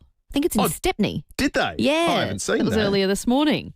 It's a great excellent. mural. Thank you. 0448081395. Speaking of music, as someone said here, in fact, 2 people in a row, what are the chances of that, have said that for our Meat Tray Friday question, John Farnham should be the subject of a film. Well, there was the TV movie that was made, or the TV documentary that came out last year. Was it last year or the year before? I'm losing track of things. But yeah, John Farnham, absolutely. That was from both Brent and Rick. Both texted John Farnham in a short time ago. Let's take some more calls. Ben in Seaford Meadows. What's a true Australian story that should be made into a film? How you going, Will? Stacey? Good. I'd like to nominate KG. Ever since I've listened to his conversations with Cornsey, I was thinking, how's this not an Australian movie? You've got a young boy growing up, has to drop out of school, what was it, year 7, I think? Yep. A stutter, and his story to play cricket, got bullied in school and everything. Obviously to his broadcasting career, I reckon you could have South Australian actors Jonathan LaPaglia and Teresa Palmer playing Sandy. Oh, you've already cast it, Ben. I've already cast it. Strike Me Pink, the KG story. I love Absolutely. it. That's excellent, Ben. That's great. It's a great story of Australian media. There was no sports talk radio before KG. It just simply wasn't something that anyone thought to do. It's amazing. Ben, great call. I love that one. Jean in Plimpton, what have you got for us? Good morning. I wonder what you thought of the Granville train disaster of 1977. Mm-hmm. Do you know my mother used to catch that train, that line, and that day she would have been on that train. growing up in Sydney, and I can't recall the story why. She was sick that day from work or something or other, but would have been on the train that day. Oh, sliding doors. Yeah, one of those weird sort of moments in your life. Wow. I think there was a TV movie made of the Granville train disaster. There was something, but I mean, if we can't even remember it, it certainly wasn't. Well, we're talking feature films for the meat tray this morning. That's a great one, Gene. That's a great suggestion, Gene. That would that obviously that's. We talk about a lot of South Australian stories, but you growing up in Sydney, that would have been a big one. Huge. Yeah. Absolutely. Everyone still talks about it. I bet. So, yeah. Ben on the text line, make a conspiracy movie about the Ben Keys disallowed goal against Sydney. That's a good one. And inspired by, we mentioned Cool Runnings earlier in the program. This person says a film should be made of Stephen Bradbury winning Australia's first Winter Olympics gold medal. That definitely needs to be made. That's our Cool Runnings. Absolutely.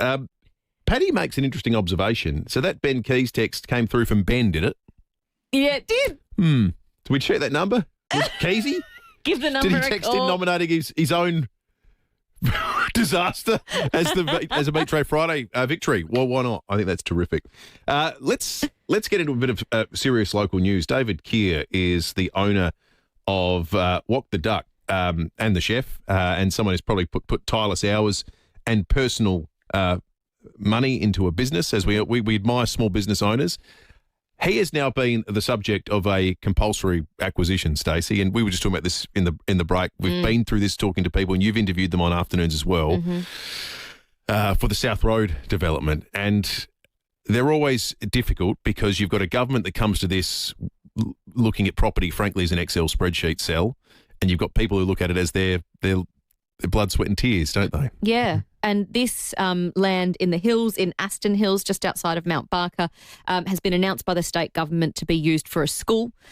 We all know growing population in Mount Barker. I don't think anyone's denying the fact that there needs to be a school there. But David Keir, as you say, from Walk the Duck, has posted a really impassioned video on social media asking for support and for people to sign a petition to try and get the government to change its mind on the location of the school. Good morning to you, David.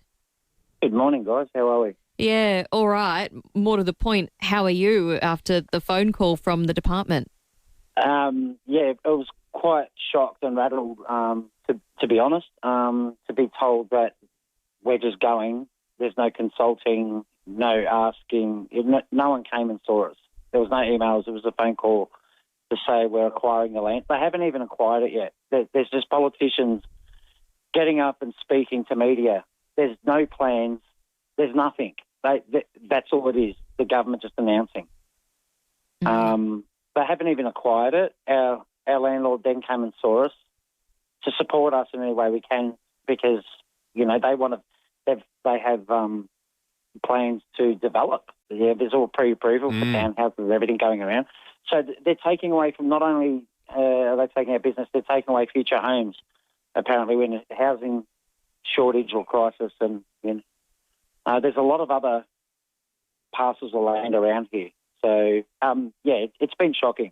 So, it was on my daughter. It was on Ebony's birthday, my daughter too. So I'm in partnership with my daughter and her husband Daniel. That's right. She was in tears all day. So you don't own the building or the land. We don't own the building. We rent it. This is interesting.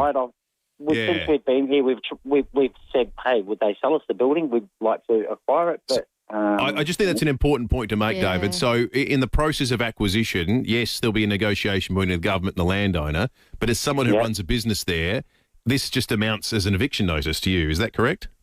Well, pretty much. No one's come and negotiated or anything. We have poured over $350,000 of our own hard-earned in here. My daughter and her husband sold their house to invest in this, taking the risk. Taking the jump. They moved in with me for 14 months. They're now back in a house. However, it's not the house they had. It's not on the size of the land they have with two small kids with a very pokey small backyard. But they knew they had to get back into the housing market, watching the market go as it was. But still, for that, I was very proud of my daughter and son-in-law to take that risk, and that's huge. And so that's for us to think, well, if we just spent 2 years working hard and then pouring everything back into it and investing in it, We know with these scenarios and situations that people don't get compensated what they truly should be, and we can't just go and pick up a business and put it somewhere else and, oh, there you go, she'll be right, mate, you know?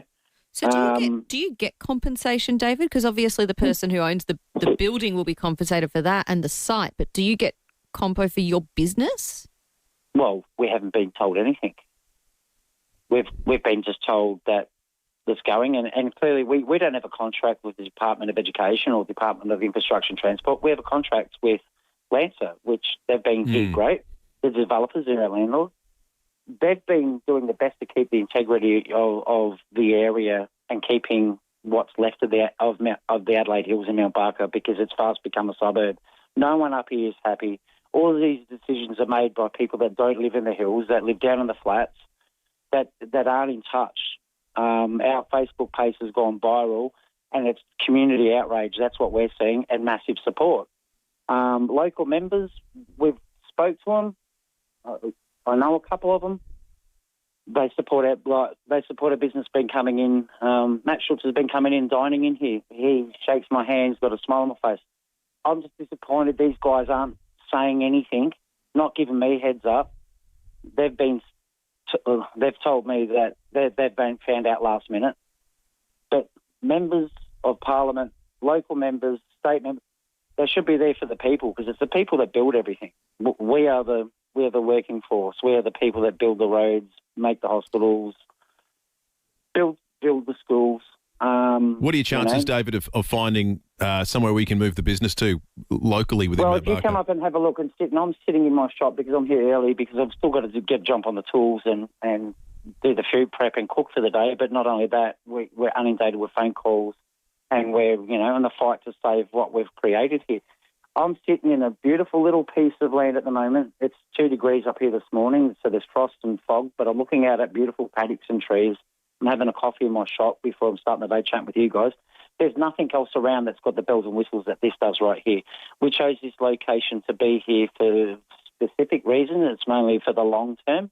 I've got 9 years left on my lease, and we wanted to stay here. Now, I'm 52 years old. I've been in hospitality since I was 12.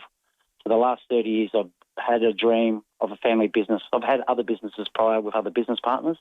This is everything I've worked for. To have that 30-year dream, here with my daughter, creating something for my family. I used to work 60, 70 hours a week for a long time, and I missed out on a lot of my kids growing up. So we'll try to create a better life for my daughter so she can have that quality of business ownership, work, make a living, and have more quality time with her children. That's what's getting missed in society these days. Yeah, well, we saw your video. It's a tough watch, and I can only imagine the emotions that you're all going through at the moment. So thanks for your time and telling us about it, David. That's David Keir, the owner, operator and chef. And that's what happens in a small business. You do it all at Walk the Duck. I wonder if there must be other businesses and people affected in the area too. We'd love to hear from. Has the consultation with you been any better, or are you in a similar situation? The developer, because I think it was it's been approved, or at least there are plans for townhouses and houses there. Which we need schools, but we also need the houses and the townhouses. So imagine buying a plot of land and getting approvals and everything for housing, and then that's a process that would take years, probably. Yeah. If you could shed some more light on it, folks, we'd love to hear from you. 8223 0000. We're going to check traffic. Wintertime and snow and shine at the Adelaide Entertainment Centre's multi-storey car park this Saturday. See horsepowercrew.com. Early morning, 2-car crash to look out for. It's causing delays and headaches at Penfield, Andrews Road at Wommer Road. Traffic slowing up on South Road at Edwardstown. The Port Expressway is getting busy heading into Port Adelaide and copping a few delays at Anzac Highway at Ashford. Camera to look out for this morning, Trimmer Parade at Seaton. Cure petrol pump paying with a new BYD, now with $3,000 cash back on selected models, including the Sea Lion range and Shark. Limited time only, T's and C's apply. Adelaide's most accurate traffic on 5AA. The energy today, the amount of people who got up before dawn, walking 1 mile in the shoes of someone that has nothing. Step up to end homelessness. Walk a mile in My Boots. Register or donate today.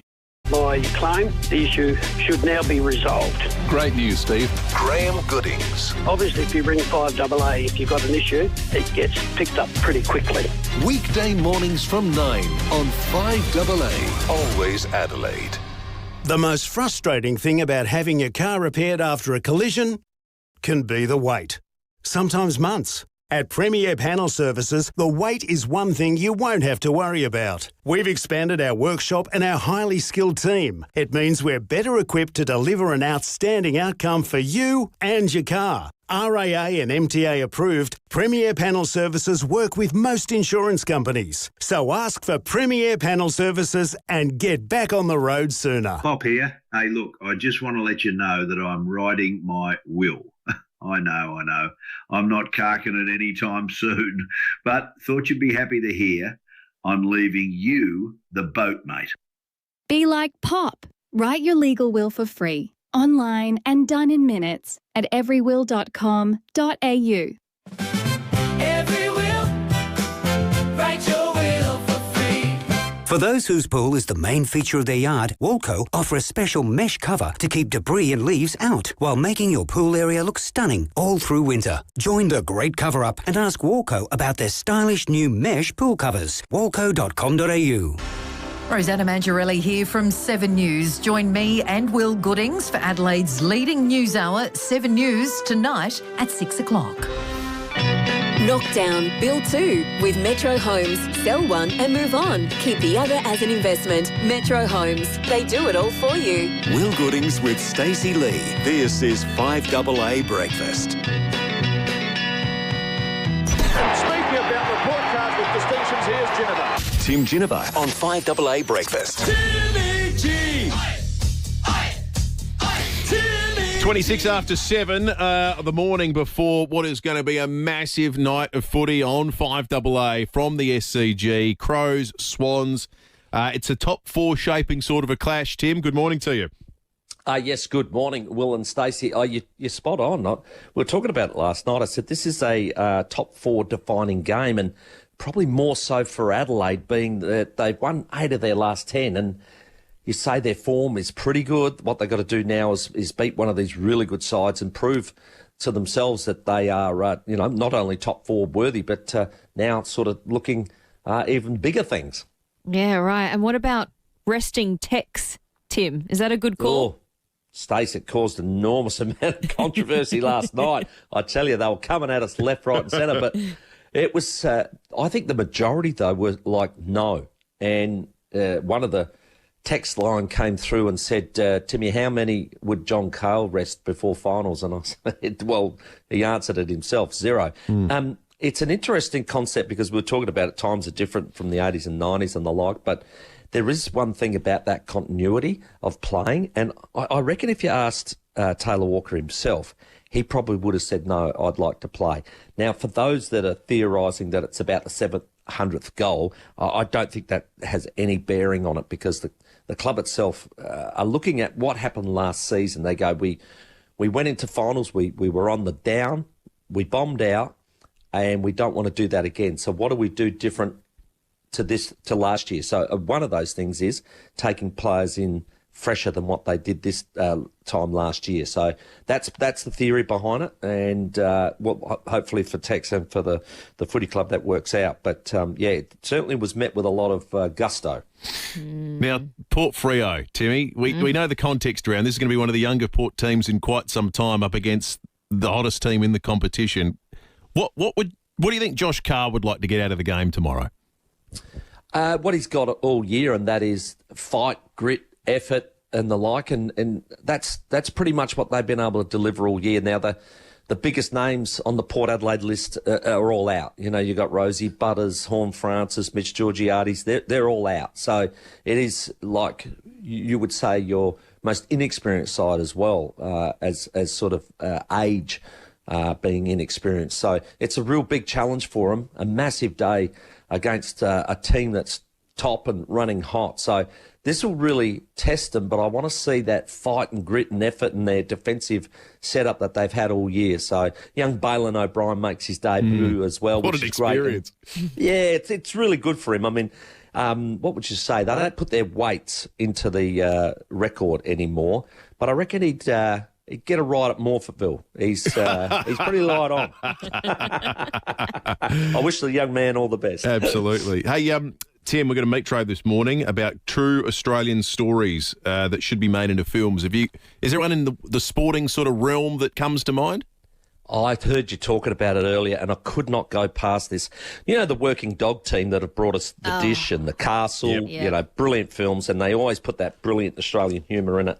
You can't go past the attempted, what would you say, scandal of Fine Cotton, the horse, in 1984, where they tried to replace Fine Cotton with another horse, Bold Personality.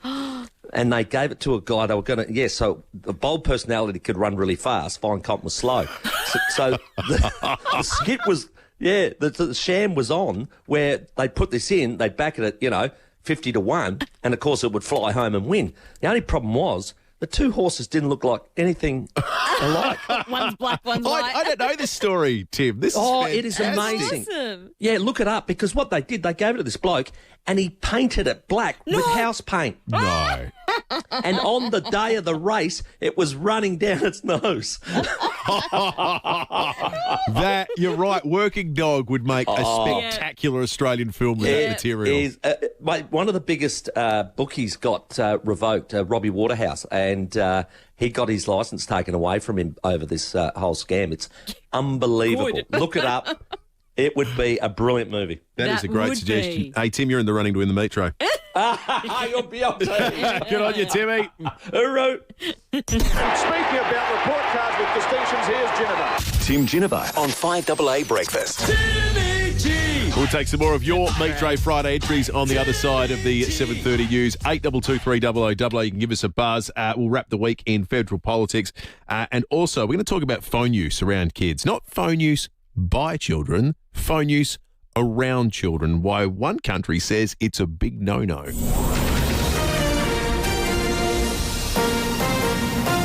This is 5AA News. Always Adelaide. Sunny and 17 today with the 7:30 news. Good morning, I'm Jess Adamson. Need a crash repairer you can trust? FIVEAA Panel Services delivers expert care to you and your vehicle. 3 people have had a lucky escape from a burning home at Lockleys. MFS crews were called to the 3-storey property on Henley Beach Road at 4 this morning to find huge flames coming through the roof and windows. It took them almost an hour to bring the fire under control. Damage is extensive and the cause isn't yet clear, with fire investigators on their way. It's understood the property was operating as an Airbnb. A Norwood man caught the attention of police in the city this morning. They were called to the intersection of King William Road and Grenfell Street at 1:40 after reports a VW wagon had been stationary at the traffic lights for at least half an hour. He missed at least 5 cycles of light changes, the 34-year-old recording a blood alcohol reading of 0.176, more than 3 times the legal limit. Senior Constable Matt Hale has told Stacey and Will he's facing serious consequences. He was reported for drink driving. His car was impounded for 28 days and he was issued with a 12-month loss of licence. And he'll be summoned to appear in court for that charge at a later date. A Senate inquiry investigating the recent Telstra network outage will get underway in Canberra today. The proceedings will examine why around 600 of the telco's customers were unable to call emergency services during last week's incident. A number of Telstra executives, including CEO Vicky Brady, will appear before the inquiry, as will representatives from 000. The father of a Melbourne teenager who died after unwittingly drinking methanol-laced spirits in Laos is urging the Prime Minister to urgently intervene in his daughter's case. Holly Morton-Bowles and her friend Bianca Jones died after drinking methanol-laced spirits at a backpacker hostel in 2024. The most serious charges expected to be laid over the deaths carry a maximum of just 1 year in jail and a fine. Holly's father, Sean Bowles, says it's devastating. To have charges of potentially, and this is just potentially, none of this is in concrete yet, so you never know with the Lao government what will happen. So it's a potential of 1 year is just no words really to describe how devastating it is. Credit card users are facing cuts to their loyalty rewards as banks move to slash points earning rates by up to 50%. The overhaul follows a looming Reserve Bank ban on credit card surcharges and lower caps on merchant fees. National Australia Bank is leading the first wave of cutbacks, reducing points generation and hiking annual fees ahead of the October deadline. Barnaby Joyce says it's a fair bet that Pauline Hanson's benefactor Gina Reinhardt either partially or fully funded a luxury Italian hotel stay. The pair were spotted at the 5-storey Sicilian resort, which costs $2,000 a night. Senator Hanson's office says it's been long on the record that Ms Reinhardt is a strong supporter of the party. The One Nation MP has defended his boss, saying it's not unusual to want a holiday with a friend. I don't care if it's Dolce Gabbana or Prada, as long as you're paying for it, darling. I don't care. You know, it's what a person's allowed to have free time. She's having a free time over there.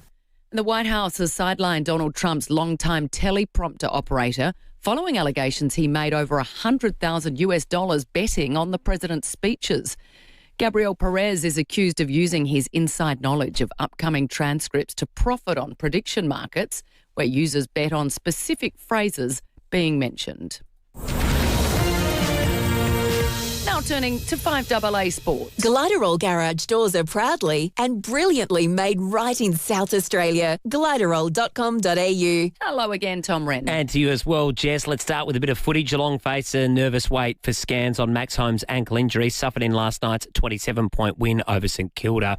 The Cats snapping their 3-game losing streak. Cats coach Chris Scott says he's relieved with the result, but that says there's still a lot of work to do. The fact that we won makes me feel a little bit better, but I can't be more honest than to say that it's not like we thought, we've cracked the code and now we're playing much better than we've been for the previous 4 or 5 weeks. The thing that probably was different was that we brought in some different players that gave us a bit of a different look.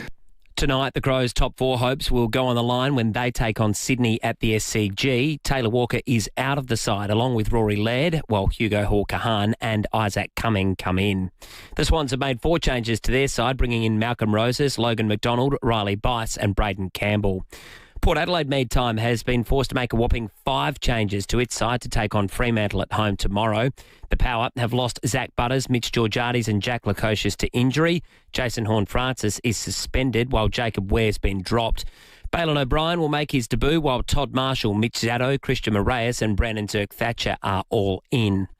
Briefly elsewhere, Jackson Suba leads the British Open at 5 under after the first round. Rory McIlroy, Justin Rose and Adam Scott all finishing over par. And Belgium's Tim Merlier has won stage 12 of the Tour de France. It's his 3rd stage win of the race. And that's the 5AA Sport. Thanks, Tommy. Let's check the traffic. Lynn Andrews Real Estate, experts in commercial and residential property management. lynnandrews.com.au. Morning there. Early morning 2-car crash causing delays and headaches at Penfield Andrews Road at Wammer Road. Getting busy in the usual spot, the Port of Expressway at Port Adelaide. Slowing up Fullerton Road heading into the city near Glen Osmond Road and the Arkabar. And a few delays Main North Road, Enfield heading into the city. Early morning camera, Dunallen Road at Edwardstown. Late week specials are on at your local IGA till Sunday. Get in quick for Australian boned and rolled pork shoulder roast for just $8 a kilo. Participating stores only. Adelaide's most accurate traffic on 5AA. Now the 5AA forecast, sunny and 17 today, sunny and 18 for tomorrow and Sunday. Partly cloudy and 17 for Monday. Right now it's just cracked 6 degrees on 5AA, always Adelaide.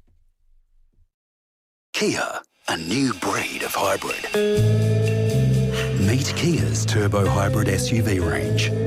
The award-winning Sportage, the 7-seat Sorento, and the leader of the pack, the Carnival Turbo Hybrid. Go beyond fuel savings and experience turbocharged hybrid performance today. Kia, a new breed of hybrid. Kia, movement that inspires.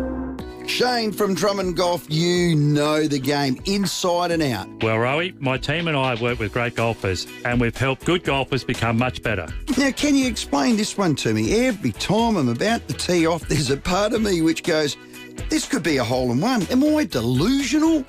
You're not the only one, Rowie. Even that most weathered weekend hacker has that dream. Sorry to interrupt, fellas, but I've looked up the odds of a hole-in-one, and it's about 12,000 to 1. Look, we can't promise miracles, but a proper fitting with a team at Drummond Golf could get you there, and it's absolutely free. That is an amazing offer, Shane. You really can lift your game with Drummond Golf. You can trust Drummond Golf, Australia's biggest golf retailer. Sold by McGain again. And as we all know, there are still limited homes available, so it's important to get along to these open inspections. How about this one? Tomorrow, 12:15 to 12:45 p.m, Zoe Ball and Sam Quoth the Raven are opening 8 Bishops Hill Road, Happy Valley. This beautifully presented 2005 built home features 3 generous bedrooms, 2 bathrooms. It's got a modern kitchen, open plan living and dining with sliding door access to a timber deck with hills views. Oh, picture that. Gosh. Magnificent. Plus a double garage. There's a huge 13.2 kilowatt solar system with 20 kilowatt battery for the ultimate in energy efficiency. 795 to 845K. The battery's worth that. I was going to say that. Far be it for us to tell McGain how to do their job. No, but that can't be right, can it? That cannot be right. But also tomorrow from 12:45 to 1:15, Zoe and Sam are opening 29 Tripoli Road, Happy Valley. Renovated throughout, this 3-bedroom home offers a stunning bathroom and spacious kitchen with a walk-in pantry. Gotta love a walk-in pantry. And outside is a large undercover veranda patio area, garden shed and lock-up double-length carport, $799 to $849. That sounds like good buying as well. Take a look at these properties and all the McGain listings at mcgain.com.au. Treat your family and friends to something a little fancy from FIVEAA, your family liquor stores. If you relish your winter reds and you like them full-bodied, we have SA-made Shiraz, Cabernet Sauvignon and Malbec for you. A great way to warm up is with a dram of whiskey, and we have many great Australian distilleries with their own distinct flavours. Beer tastes change too, but you're covered with local craft stouts and porters. FIVEAA, your local independent SA family liquor store for over 50 years. Knock down, build 2 with Metro Homes. Sell one and move on. Keep the other as an investment. Metro Homes. They do it all for you. Will Goodings with Stacey Lee. This is 5AA Breakfast. 20 to 8, just like to direct your attention to the 5AA YouTube and Facebook live stream. Step up to end homelessness, walk a mile in my boots, register or donate today, walkamile.org.au. Just jump on the live stream right now because we want to show you a bit of vision. From a local that's been sent to us. From a local that's been sent to us about the Lockleys fire. Have a look at this. So this is vision that you won't have seen on your breakfast TV news services or indeed anywhere else so far. It's from a local. It's a locked-off shot of the fire that is streaming out of the windows of the second story of what we understand was an Airbnb. That's not a fire that, in the vision we've been sent, is in any way under control. That is burning ablaze. It's remarkable vision. Flames coming out of the windows. They're shooting out. It's crazy. That's quite extraordinary. You can see the flash of emergency lights. So there are emergency services in attendance at this point in time, but that fire is red hot. That's a fireball as much as anything. So you'll see more of that over the course of the day. But thank you to, as always, our listeners. We have the live stream, so we love it when you send us in vision, anyone who sees anything out there. So we do appreciate that. And Will, you mentioned it's an Airbnb. I'm told as well it was the one that remember the Raka boys, the social media boys? That giant house. Yeah, the one that they rented a few years ago. It was often notable because you drive along Henley Beach Road and there were giant dinosaurs or there'd be all sorts of movie prop type stuff out the front of it. Wow, that's a massive property, that one there, as you're driving along Henley Beach Road towards the beach on the left, I think, so the southern side of the road. All right, we'll do more on that. We might cross to the scene a little bit later. In the meantime, let's talk movies, movies that haven't been made that should be, based on Australian true stories. Steve, have you got one for us for the meat tray? Yeah, I have, guys. I've brought up the tidal wave of Clonell Beach with Don Dunstan in his pink shorts on the Clonell jetty. I think it'd be a great movie with Hugh Jackman as the lead role and make it a musical overall. A musical? That's very appropriate, I think. Is Hugh Don Dunstan or is he the person who foresaw the tidal wave, Steve? No, Hugh Don Dunstan, definitely, on the jetty. That is excellent. Steve, thank you. You are well and truly in the running to win the meat tray. Keep coming in, folks. 8223 500. In the meantime, we're going to head to Canberra. Nelson Scott is our Canberra correspondent to wrap what has been a big week in politics. Nelson, good morning to you. Morning, gents. Hello, Nelson. Oh, Stacey here. All good, don't worry. Sorry about that, guys. That's okay. I've been called worse. Usually we talk to you about what's happening in Canberra, but a lot of the action this week's actually been happening in Italy. Pauline Hanson meeting with Gina Reinhardt at looks like a very luxe hotel in, where was it, Sicily? Was it Sicily? Yeah, Sicily, indeed. Wouldn't that be nice? A very, very luxe hotel. In fact, if you've seen the White Lotus, the HBO series, that exact same resort in Italy, and yes, she is over there with her benefactor, Gina Reinhardt. There was some photos online earlier in the week of them both relaxing poolside. It's controversial, of course, in the sense that Gina Reinhardt has in the past given Pauline Hanson a private plane, which she's flown around in. The opposition has used this to suggest Pauline Hanson is living it up instead of dealing with some revelations about one of the other One Nation senators, Malcolm Roberts, who has in the past expressed support for some rather controversial conspiracy theories relating to Vladimir Putin and conspiracy theorist Alex Jones. So she's over there right now. She's also been in the UK where she's been chatting with the far-right figure Tommy Robinson, who, of course, was the person that Carl Stefanovic interviewed, which brought down his career with Channel 9. It comes as well as One Nation has had a slight drop in a couple of polls this week, down 3% in one, 4% in the other.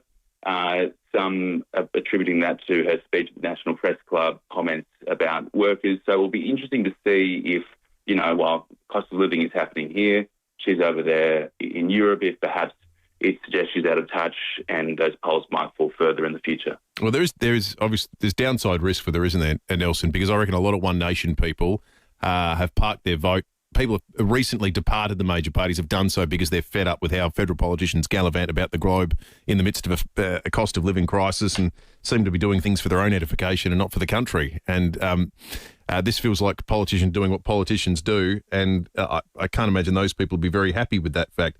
Back here in Australia, the Prime Minister made a significant-ish statement on AI this week. What stood out to you in that, Nelson?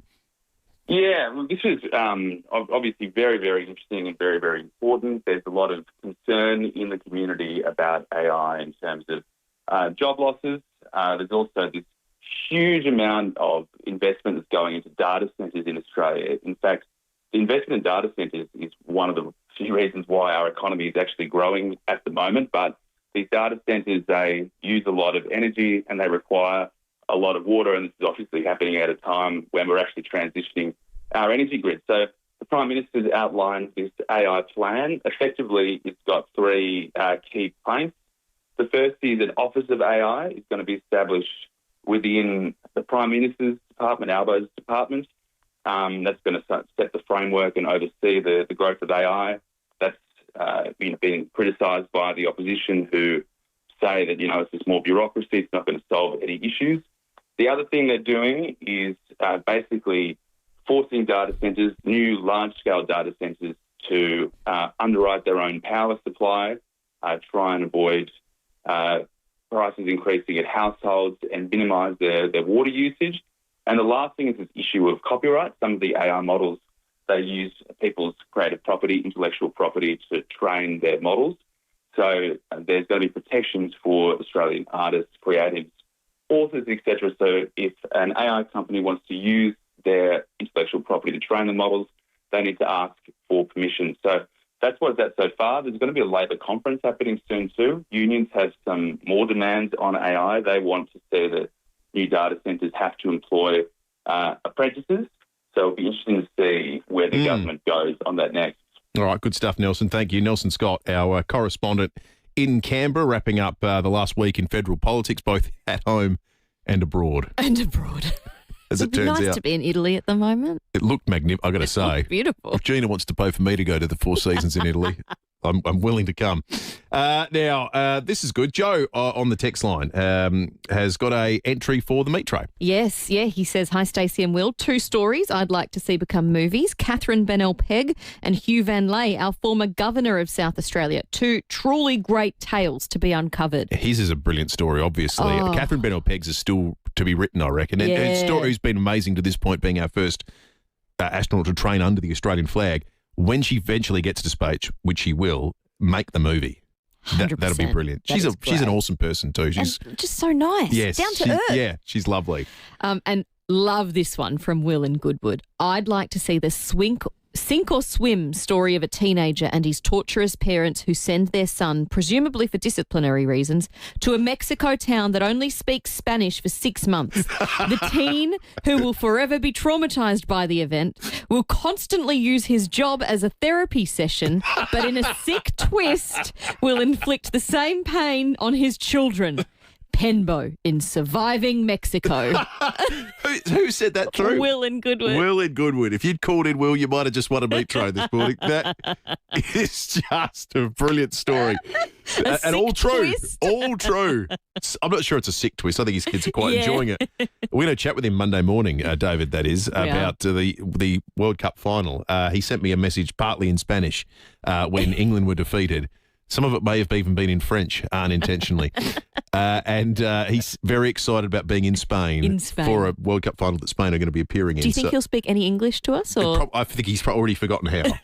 All right, let's check traffic. Wintertime snow and shine at the Adelaide Entertainment Centre multi-storey car park this Saturday. See horsepowercrew.com. 2-car crash at Penfield getting cleared away. That's Andrews Road at Wammer Road. Fullerton Road starting to build heading into the city near Glen Osmond Road.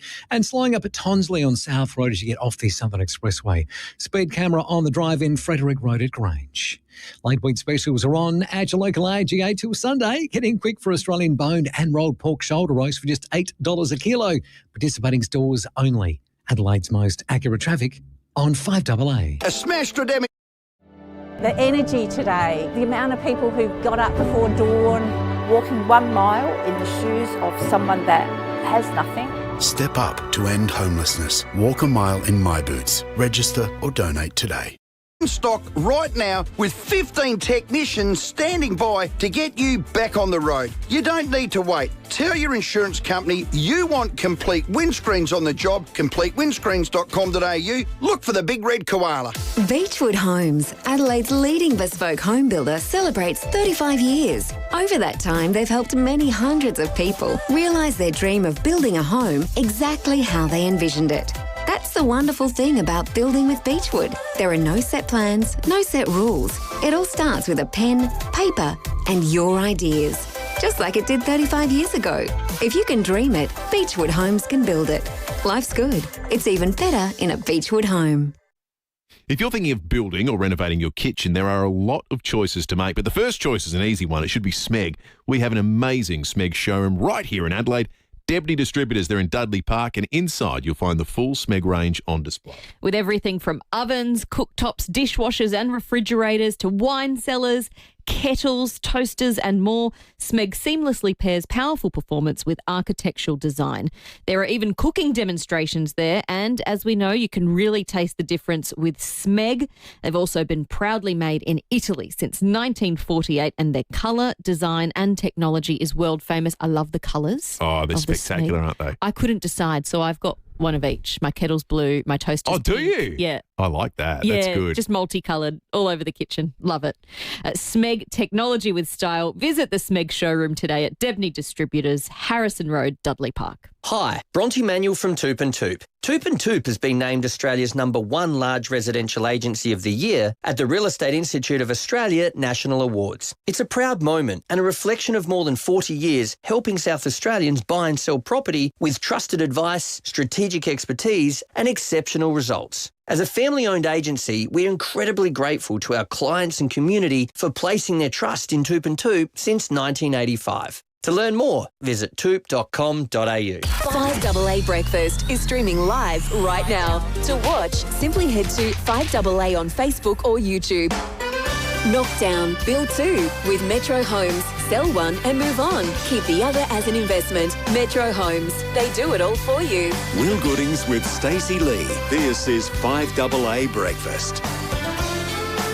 7 to 8, breaking 8 coming up after 8 o'clock. Then it's a week of first for you, Stacey. Your first Feedback Friday after 8:30 today, and first top 5 of the week just before 9 o'clock. It's a day of firsts as well. First Meat Tray Friday. It's all happening. Yes, it's all happening. Love it. I love it.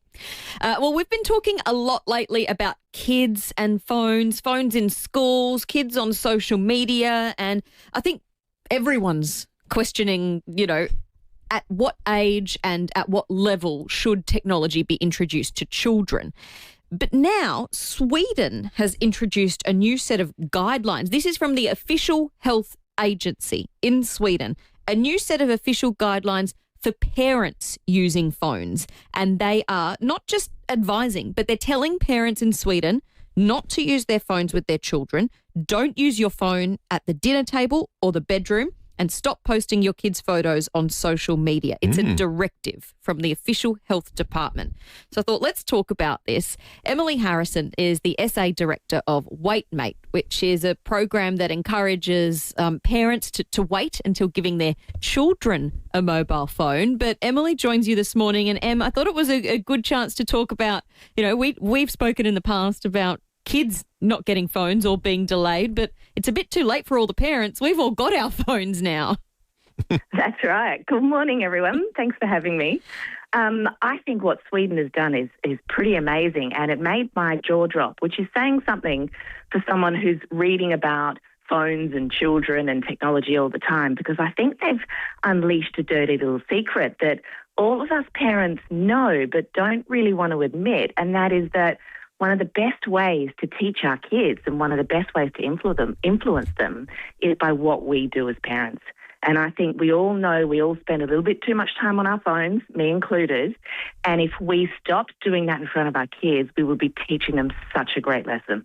And it's so easy to do. You just quick call, quick text message I've got to reply to, whatever it is. But you do it as a parent knowing you shouldn't be doing it. And it was almost one of those things, do as I say, not as I do. That's exactly right. And Sweden's this country, when we think about the history of tech, right, the Northern Europeans were one of the first to really pick tech up. So they had one-to-one devices in schools, kids with phones before we knew about all the harms and the research coming out now. And they're now the ones turning around and pushing back the hardest. And they've obviously done the research to come to this point. But as a parent, that makes me think, if they've been doing this the longest and the most, I think we should be listening to them. Well, I have a 3-year-old, Emily, who routinely will say, Dad, put your phone away, and then she'll take it and hide it under a pillow. So I'm already being policed by my child at home. But I was thinking, and someone once described it to me, and I thought this was really interesting for people that have grown up pre-digital world, that phones these days are essentially mini TVs. You're watching, and if you told someone in the 90s or 80s from the generation of TV rots your brains that one day you'll all carry around a little TV in your pocket and watch it all day long, that would quite obviously be bad for you. Like, no one would ever dispute that. There is something that I think that complicates it, though, Emily, and I'm intrigued by this, because there are some positive behaviours that I'd like to model that were modelled for me, but the delivery method has changed. Like, we used to read the newspaper every morning in our household, and there was a fight over who got the front of the paper and who got the back and who got the middle, and then we'd share it. The physical newspaper is not a real thing that exists anymore. The practice of reading news and understanding the world, it happens through a device. I know. Is the device intrinsically evil, or is there certain ways to model positive uses? This is the tricky question. You've hit it on the head, Will. And the challenge we have is that it's not only that the phone is addictive and a real challenge for us, and especially for kids whose brains aren't as developed, but the modern world's changed around us to make it an integral part of our life. Yes. So what do we do? Yes. And I think point 2 that Sweden's come up with is an answer to this. And I'll let you know what I do, because I've been at this for a while, right? And I know it's hard, is pick your times and pick your moments. So Sweden's saying no devices at the dinner table and not in the bedrooms, right? And it's a great way to start. And when we present in schools and talk to parents about delaying phones for their kids, I say, right, you know what I do? When I come home and I cook dinner, I put my phone in a particular spot and I don't look at it when I'm cooking dinner. When we are on the bus or on the tram, I don't look at it there. You pick your times and you show your kid there are points of times I can go for long stretches without this phone, even though I have to use it for other stuff. Yeah, I like that. That's a good way of thinking about it. So it's just sort of instilling this idea of being disciplined. Yes, exactly, and showing that it's possible and that you think it's important. It serves a purpose. The phone is there for a reason, but it doesn't have to be with you at all times. Yes, not every reason. Yeah. It's there for good, but not for everything. What about this idea? People are returning to the home phone. You can buy landlines now. It's the old school landline because some kids have never seen one before. I love that idea of just plugging your mobile phone into what looks like a landline, and if it rings, the whole family hears it ring. Someone gets to answer it. I think it's genius. I think it's brilliant. That's good. I have a younger brother who's about 20 years younger than me, and when I showed him an old landline that we had lying around and I asked him what he thought it was a clock. It was so unfamiliar. Oh, it's so depressing, actually. It is, I know. I felt really old. But the beauty of the landline is that it also teaches you manners with communication. You got to pick up the phone and say, hello, this is Emily. Or you have to wait for them to stop speaking before you speak next. You have to listen. So I know there was a time when my parents were telling me to get off the phone and I was sneaking it around the corner. But today, with all the challenges we're facing, it's actually a great tool to teach them how to communicate well. And I wasn't a parent, obviously, then, but it makes it so much easier. I was certainly a child. You knew who your kids' friends were. And Emily, there was nothing quite like that stiffened the nerves than being a young man ringing your prospective girlfriend and her father answering the phone. I mean, that prepared you for life. That did. Correct. You remember that feeling, don't you, Will? I certainly do. He stiffened up as he was talking about it, I could tell. Yeah, that gives you a good dose of given you what you needed to be a radio announcer. Oh, well, quite possibly, I think. Yeah, nothing could be as scary as that. That's right. Emily, that was fascinating. Fantastic. Appreciate it. Good to chat. Emily Harrison from Wait Mate, the director here in South Australia. And lots of text messages as well. Rita, Anthony, Raymond all agreeing, saying Sweden is 100% right on this. All right, good stuff. We might take a break. 5AA News coming up. Breaking at 8 next. Is stress and mild anxiety ruling your life and making it impossible to sleep or even to focus? Stress isn't just in your head, it starts in your gut. Introducing Caruso's Anxiety Ease Probiotic. Caruso's Anxiety Ease Probiotic relieves symptoms of stress, mild anxiety and sleeplessness. It also supports focus and maintains energy levels. If you're tired of letting stress rule your life, try Caruso's Anxiety Ease Probiotic today from leading pharmacies and health stores. The very latest news and information.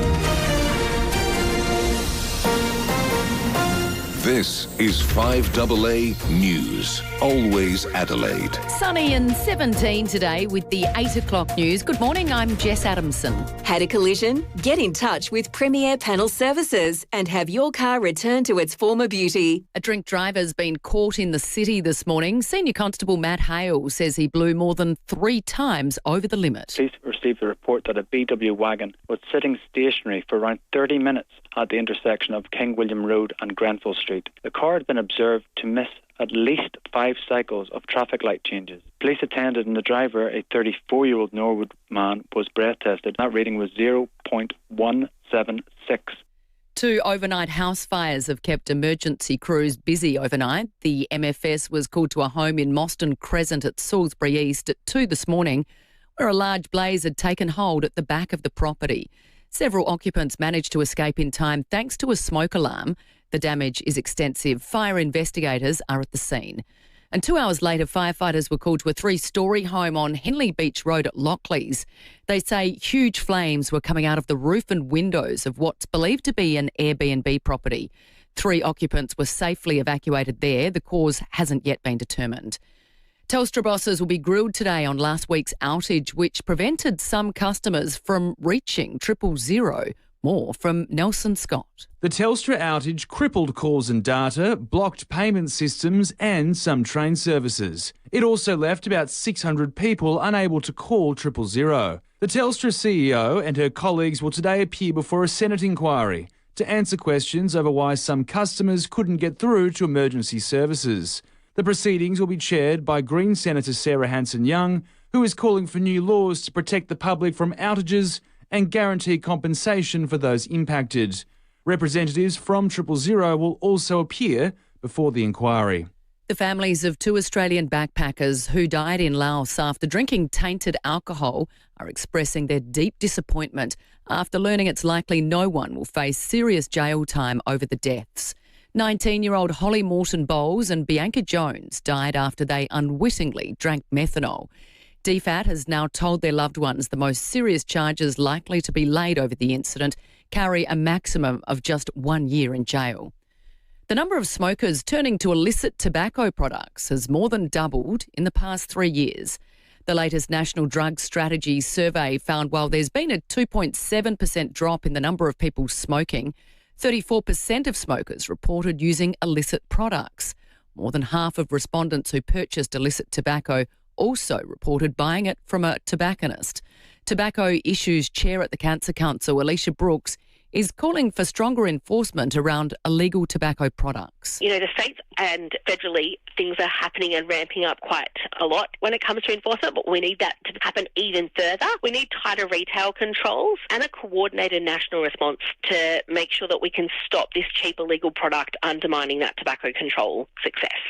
Melbourne is now the most expensive city in the world to buy beer and cigarettes based on the Oasis Index. The ratings compare the price of 5 beers and 2 packets of cigarettes in major cities across the world.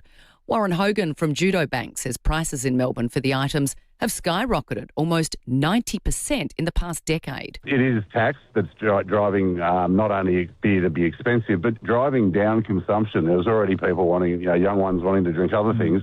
But the fact that a beer costs $15 at a pub, you can't have 6 beers. It's just ridiculous when you're 20, 22 years old. Now turning to 5AA Sport. From designer to traditional or contemporary, there's a Gliderol garage door to match your home. Gliderol.com.au. Here's Tom. Thank you, Jess. Adelaide will look to cement its premiership credentials tonight when it takes on Sydney at the SCG. The Crows are currently 5th, but a win will see them jump up to 3rd for the time being. Geelong is up to 7th after a comfortable 27-point win against St Kilda at GMHBA Stadium. South Aussie Jay Pockingorn impressed in his debut with the Cats, finishing with 11 touches, 8 marks and 2 goals. Coach Chris Scott delighted with his work. Really liked his game. He's not just a jump at the ball and marker guy, which he obviously does really well. He's got some smarts, to go with it. He's good at ground level. Thought he complemented our forward line really well. We just had the opportunity for a different look, and we were very happy when he looked like being the main target. And I don't think that will happen every week, but it's nice to know that he can do it. Adelaide United's received a major blow to its offensive stocks ahead of the upcoming season, with Luka Jovanovic departing the club for the MLS, where he'll now play with the San Jose Earthquakes. The 21-year-old South Aussie was the equal joint leading scorer in the A-League last season with 11 goals, but the club should receive some money with the transfer deal worth 7 figures. It was an upset in the NRL last night to kick off round 20, with the Brisbane Broncos recording a 14 to 12-point win. That was against the top-of-the-table Penrith Panthers. The result breaks a run of 8 straight losses for the Broncos. To golf, American Jackson Suba leads the British Open at 5 under after the opening round at Royal Birkdale in England.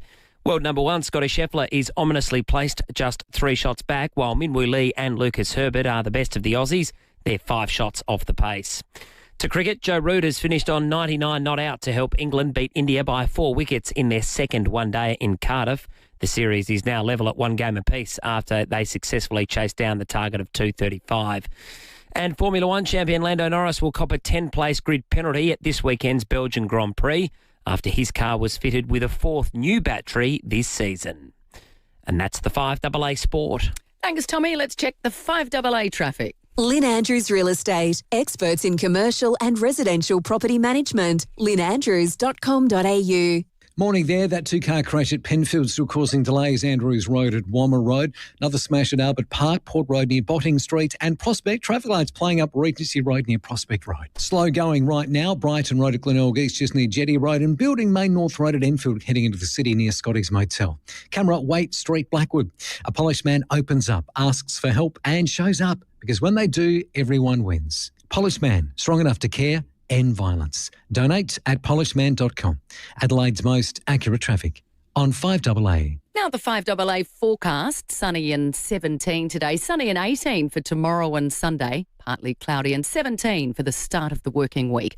Right now it's 6 degrees on 5AA, always Adelaide. Illusion gas log fires stock reduction sale is on now. For a limited time, the Australian-made Luminar 3500 is half price. Built to heat up to 100 square metres, the Luminar 3500 is in high demand and stock won't last. Get in store today. Health isn't just about adding years to your life. It's about adding life to your years. And when you feel good, you don't slow down. You keep going. And this puts the feeling good in your life. The Feel Good massage chair uses, listen to this, zero gravity recline, heat therapy. I don't know what heat therapy is, but I want it in my life. And body scans to offer a deep tissue massage targeting pressure points from head to toe. I usually pay a lot of money for a deep tissue massage. This is Sounds unbelievable. Happen while I can sit in a chair at zero gravity recline. I love the idea of that. Sounds like it's come from outer space. Or if you prefer, there's also a gentle therapeutic massage to improve circulation, joint stiffness and muscle recovery. These are unbelievable. From pain relief to restorative sleep, post-operative recovery to daily wellness, sports recovery, look, you name it. Every feel-good massage chair addresses what your body needs most. Enjoy unlimited massages for you and the whole family without having to wait for an appointment. That sounds right up my alley. So feel the difference with a feel-good massage chair. Visit their head office showroom on Port Road or Marion Shopping Centre. Mawson Lakes Volkswagen has a problem. Too many Volkswagens, not enough space. Yep, they're overstocked, and that's very good news for you because every demo is priced to clear, like right now. Their solution? A huge demo clearance with hot prices. But that's not all. They're offering immediate delivery and finance so easy, you'll wonder why you didn't do this sooner. But don't wait. These demo Volkswagens won't sit around for long. Mawson Lakes Volkswagen, Salisbury Highway, just a short drive from the city. Streaming live via the 5AA Player app on DAB Digital Radio and on 1395 AM. This is 5AA, always Adelaide. Then I saw her face. Knock down, build two with Metro Homes. Sell one and move on. Keep the other as an investment. Metro Homes. They do it all for you. Will Goodings with Stacey Lee. This is 5AA Breakfast. 10 minutes after 8. Beautiful looking morning. Certainly a cool one on the plains. Curiously quite warm up in the hills, but we heard from the Bureau precisely the technical reasons why that's the case a little bit earlier. We have a stack of Meat Tray Friday callers to get to. We're going to make some time to do that this half hour.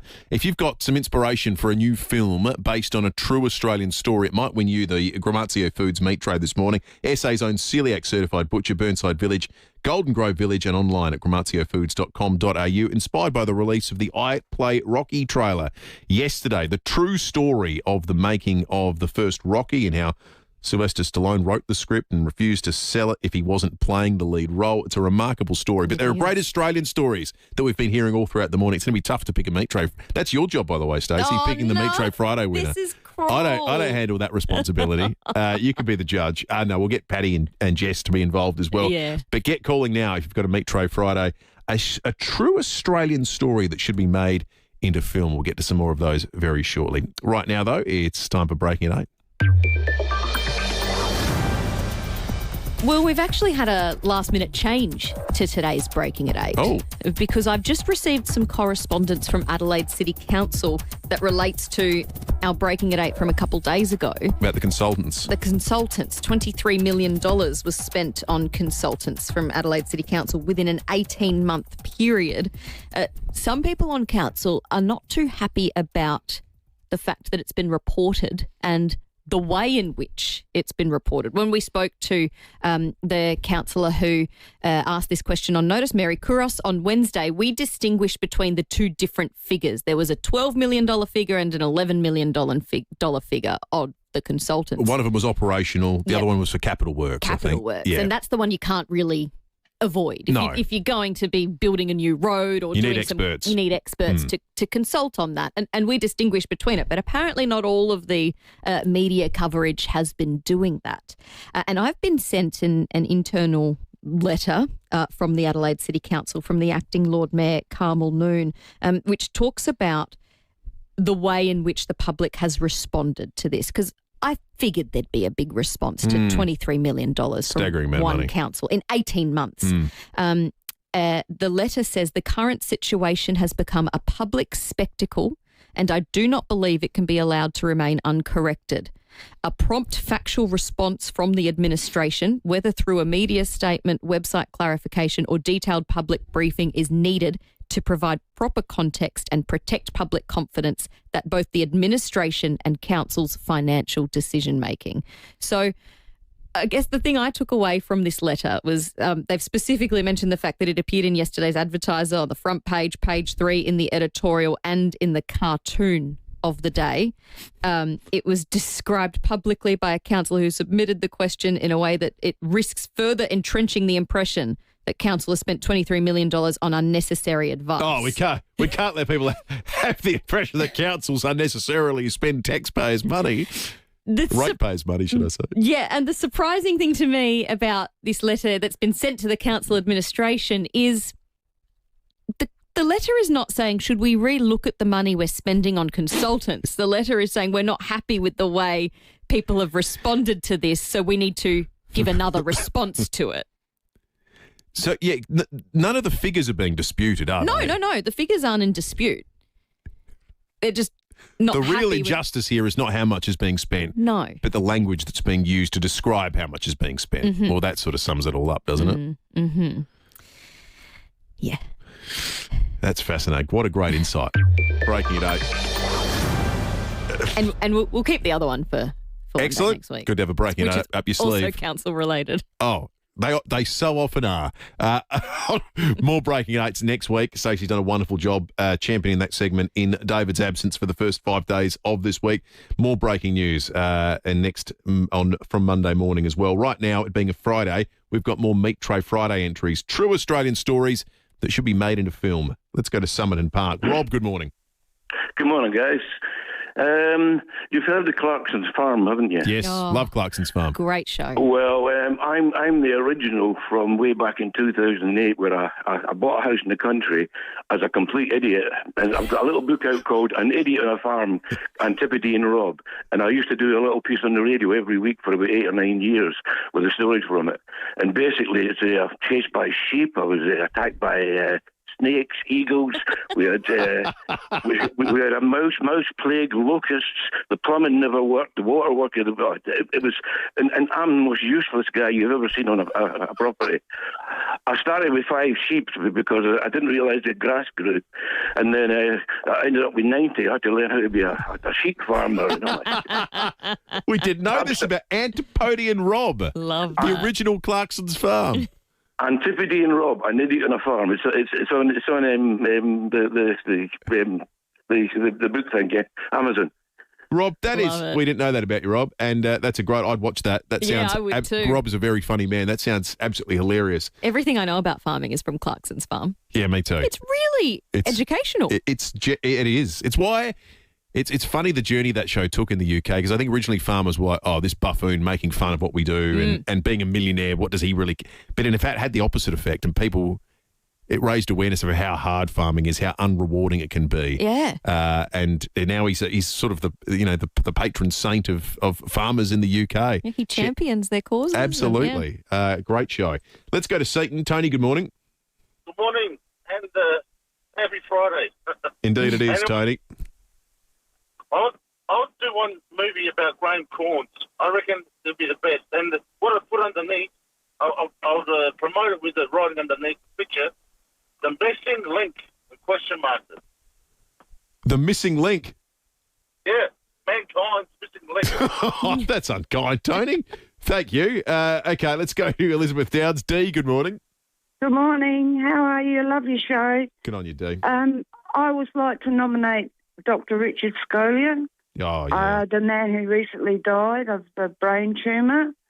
The doctor, his study, his life, his dedication to his career, his family, and then achieving his goals in his career, and then the devastating diagnosis that he got and his battle through it, and the sacrifices he made for the advancement of medical research. Well, yeah, it's a great one. It's a great nomination, and at his state funeral there was that remarkable explanation of how he used his cancer experience to trial a new treatment that they said, because of the research he did, has brought forward our understanding of that form of brain cancer and how it can be treated by a decade. They said it's 10 years worth of work got done because he said, well, yes, I've got this serious, I'm willing to be the test subject. And just it was a lifetime of wonderful achievements, but that one really stood out at the funeral. That's a great nomination, We Dee. also got, in a similar vein, a text message from Joe suggesting Fred Hollows. Yeah, absolutely. Yeah. There's a great vehicle to celebrate one exceptional Australians. Like there are a few people have said things like I did at the start, like the Somerton Man. That's a great Australian mystery and story. But movies are also a terrific way to explore the lives of just remarkable Australians as well. Keep them coming through. 0480 81395, all for the meat tray that Stacey is going to be awarding before 9 o'clock. God, this is great. We've got Do you like so that? many Do you today. like that? Yeah, I'm just thanks for that. Putting it all on you. Let's go to the Adelaide Hills. Victor's got some thoughts on breaking it. Morning, Victor. Oh, good morning, guys. Look, this business about employing consultants and so forth is all about avoiding legal liability. Councils all over the state, the 50 or 60 councils we've got, already employ hordes of professionals, university-qualified engineers. I did some consulting work for Port Adelaide Enfield Council about 10 years ago for some remediation work, and I met with the 3 or 4 of the civil engineers and these PhDs there that had their positions in the council, and I said, "You guys must be having a great deal of fun, designing infrastructure." "Oh no, we just do compliance and rubber stamping," because it's all about avoiding legal liability. All they are is thieves. They steal your money. Sounds like you're doing yourself out of some future work. I was going to say, yeah. But no, you raise a good question. A good point, Victor. Why employ engineers and architects and the like if you're going to outsource that work to consultants? And I would be the last person to advocate for not employing people. We want people to be employed. Absolutely. But pick one. It's not both. It shouldn't be it should never be a duplication. No. Victor's point is a good one. Yeah. I actually think consultants often get a bad rap when, in fact, I think they're a prudent use of taxpayers' money for big projects and things where there isn't in-house expertise, because, yes, you pay them a premium, but guess what? They don't work for you anymore once the project ends. So exactly. Public servants, you can't do that. If you had to hire all the experts to, say, work on South Road, well, then they're on the hook forever. Consultants, you just click your fingers and we don't need consultants anymore. But that sounds ridiculous. Doubling up. Victor clearly knows what he's talking about. He's speaking from experience there. So, the doubling up, as you say, is odd. Should we get someone to hit a high note? What do we think? Oh, yeah, go on. This is a great part of the day. It is a good part. We had a terrific one yesterday. Who won the high note yesterday? She was fantastic. She did very, very well. We've got the tickets to give away to see Into the Woods at the wonderful Her Majesty's Theatre, August 22 to 29. Booked now through State Opera South Australia. Angela, it was yesterday, who hit the high note. Done, Angela. This one, I think everyone knows this song. I think anyone can enter. Can anyone hit the high note, though? That's the question. 8223 0055. Don't stop believing you can hit the high note.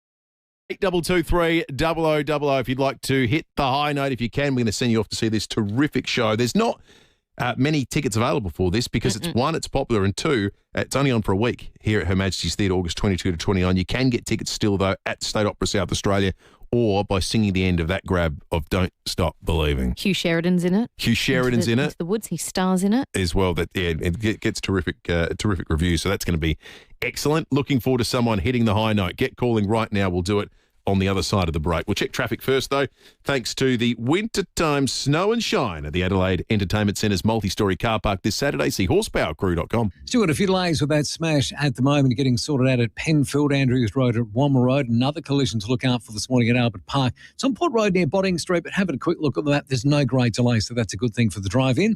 But do have lights to look out for a Prospect there on the blink. That's on Regency Road near Prospect Road. Getting busy at South Road, Edwardstown, no great surprises there, and a couple of cameras. You'll find them at East Avenue, Black Forest. One's setting up right now, Military Road at Grange. South Australia brings you the simple pleasures of winter with hundreds of experiences and offers. Plan your escape at southaustralia.com/winter. Adelaide's most accurate traffic on 5AA. The energy today, the amount of people who got up before dawn, walking 1 mile in the shoes of someone that has nothing. Step up to end homelessness. Walk a mile in my boots. Register or donate today. Magnificent crosses to end up winning 2-1. It was almost self-destruction. Adelaide's only local sports show. They choked. They did set choke. The coach needs to be boned. The 5AA Sports Show. Weekday afternoons from 4 On 5AA. Always Adelaide. Great things begin with the right space. A space to work, a space to store, a space to create. Right now, build the space you've always wanted with Olympic Industries sheds, garages and outdoor storage designed for Australian lifestyles. Visit one of Olympic Industries' inspiration centres today and bring your space to life. Start something with the Olympic Industries sale. On now. Illusion gas log fires stock reduction sale is on now. For a limited time, the Australian made Luminar 3500 is half price. Built to heat up to 100 square metres, the Luminar 3500 is in high demand and stock won't last. Get in store today. With over 50 years in business and 60 industry awards, Sterling Homes has set the standard. That's a long, long time in business. To celebrate their achievements, they're inviting you to share your dream with them. And with Sterling Homes, you get up to $30,000 worth of luxury upgrades your way at no extra cost. I love this. Listen to these options. It could be reverse cycle air conditioning, stone bench tops, solar panels and more. Plus, 2.7 metre high ceilings are included. Oh, that sounds fun. They're good to deal with. They're great to deal with, Sterling Homes. So they'll listen to your must-haves, they consider your nice-to-haves, and then they work with you to create your ideal home. Because at Sterling Homes, your home. Visit their display homes across Adelaide. For locations, go to sterlinghomes.com.au. T's and C's apply. Thinking about downsizing? Discover over 50s lifestyle living at Northern Community Residential Village in Penfield. New homes are now selling from just $500,000 with no stamp duty, no council rates and no exit fees. It's a smart financial move. Northern Community Residential Village offers secure, low-maintenance living in a friendly community of like-minded over 50s. Embrace your next chapter in style and comfort. Visit ncrv.com.au to book a tour today. Rosanna Mangiarelli here from 7 News. Join me and Will Goodings for Adelaide's leading news hour, 7 News, tonight at 6 o'clock. Knock down, build two with Metro Homes. Sell one and move on. Keep the other as an investment. Metro Homes. They do it all for you. Will Goodings with Stacey Lee. This is 5AA Breakfast. 25 after 8, we'll be crossing to Henley Beach Road at Lockley's very shortly. Peter Caldecott for 7 News covering the house fire there that Stacey revealed a little bit earlier belonged to the Raka Raka boys who have gone on to fame in Hollywood. Yeah, I think they rented it out for a while. That's right. Yeah. They lived there, and it was notable because you could drive past and see all sorts of weird stuff in the front. You know, huge property as well. The image we've been sent and that you're going to see on the news tonight is remarkable. It's quite the blaze. Let's hit the high note, shall we? Linda in Heathfield was quickest out of the blocks. Linda, good morning to you. Good morning, Will, Stacey. Hello, Linda. Are you ready? I think I'm ready. So, like the lady yesterday, I just got out the shower, so I got a warm throat. That must be the trick. The vocal cords are warmed up. You're ready to go. I think so. Oh, here goes. All anyway. right. Are you a Journey fan, Linda? No, not really. I have heard the song, Okay. but All I right. don't know any others. Well, here we go. Linda from Heathfield. Even.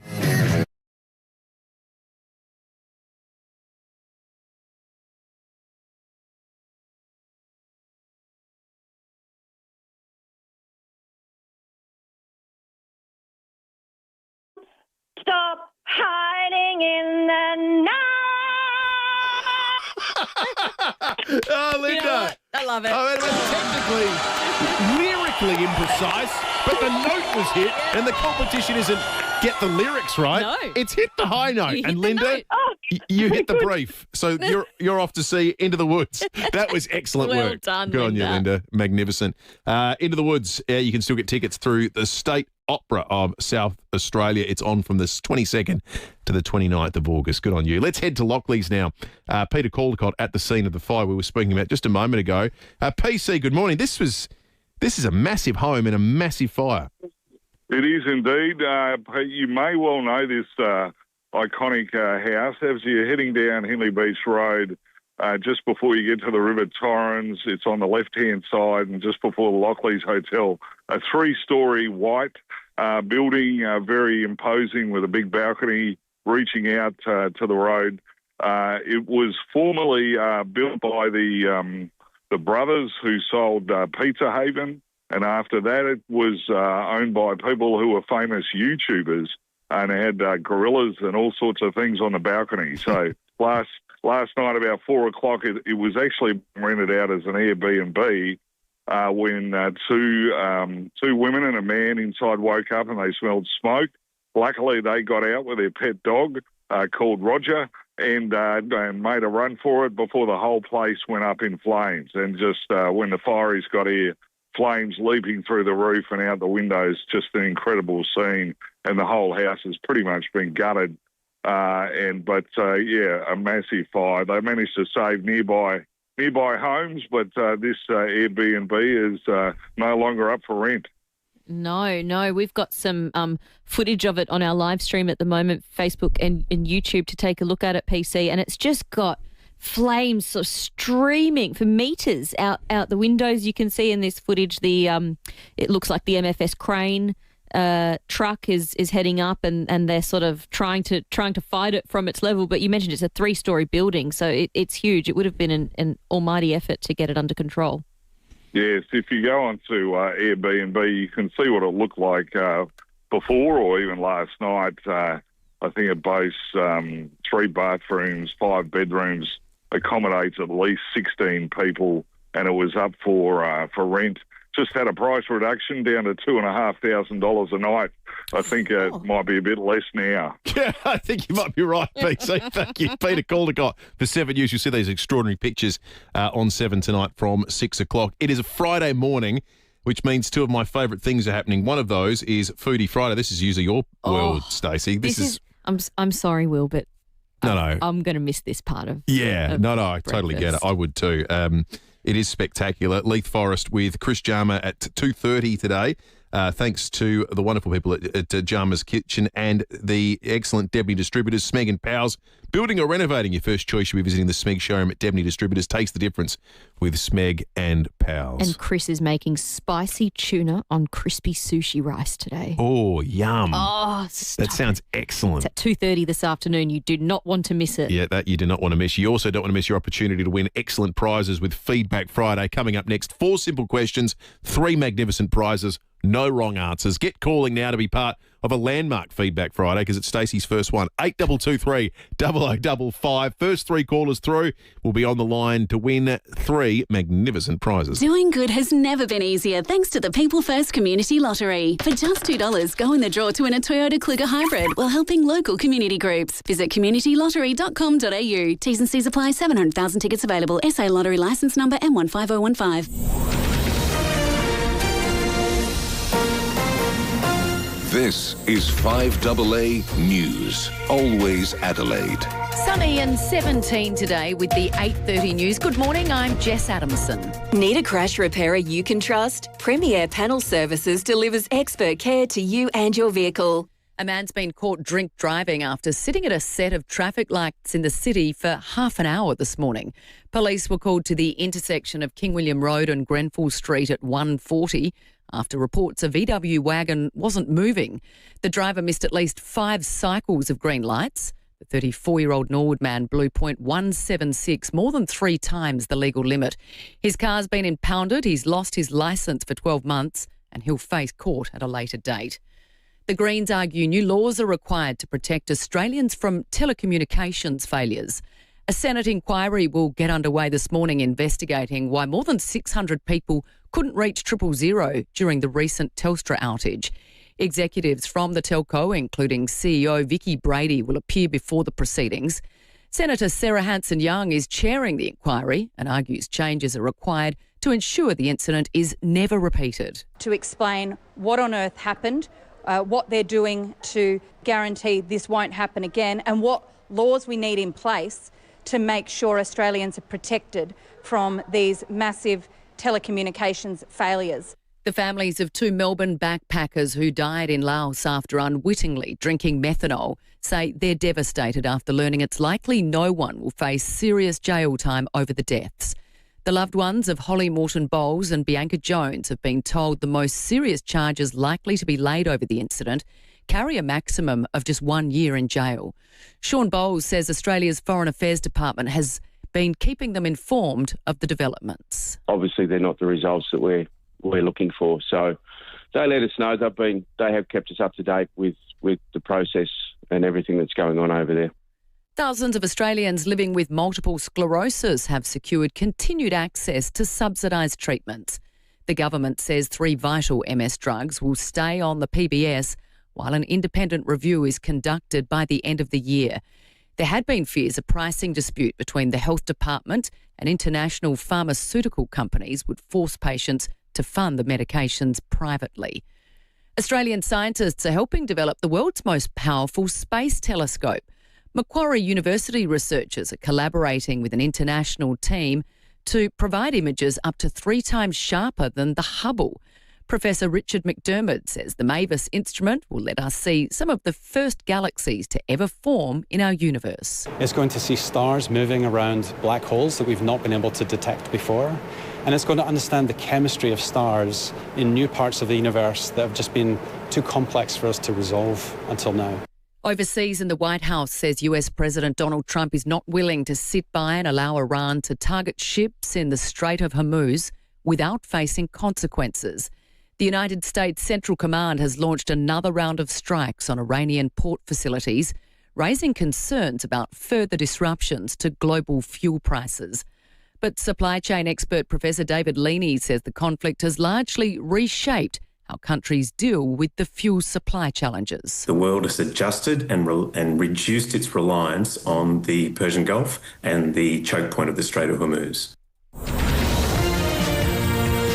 Now turning to 5AA Sport. Gliderol Garage doors are proudly and brilliantly made right in South Australia. Gliderol.com.au. Tom ran a huge night for the Crows over the border. Oh, it's going to be massive, isn't it, Jess? It's top 4 defining, and they've made a couple of changes for that clash against the Swans, as you say, Jess, at the SCG. They've brought in Hugo Hall-Kahan as well as Isaac Cumming. Now, they come in at the expense of Rory Laird. He's unfortunately injured, while Taylor Walker has been rested.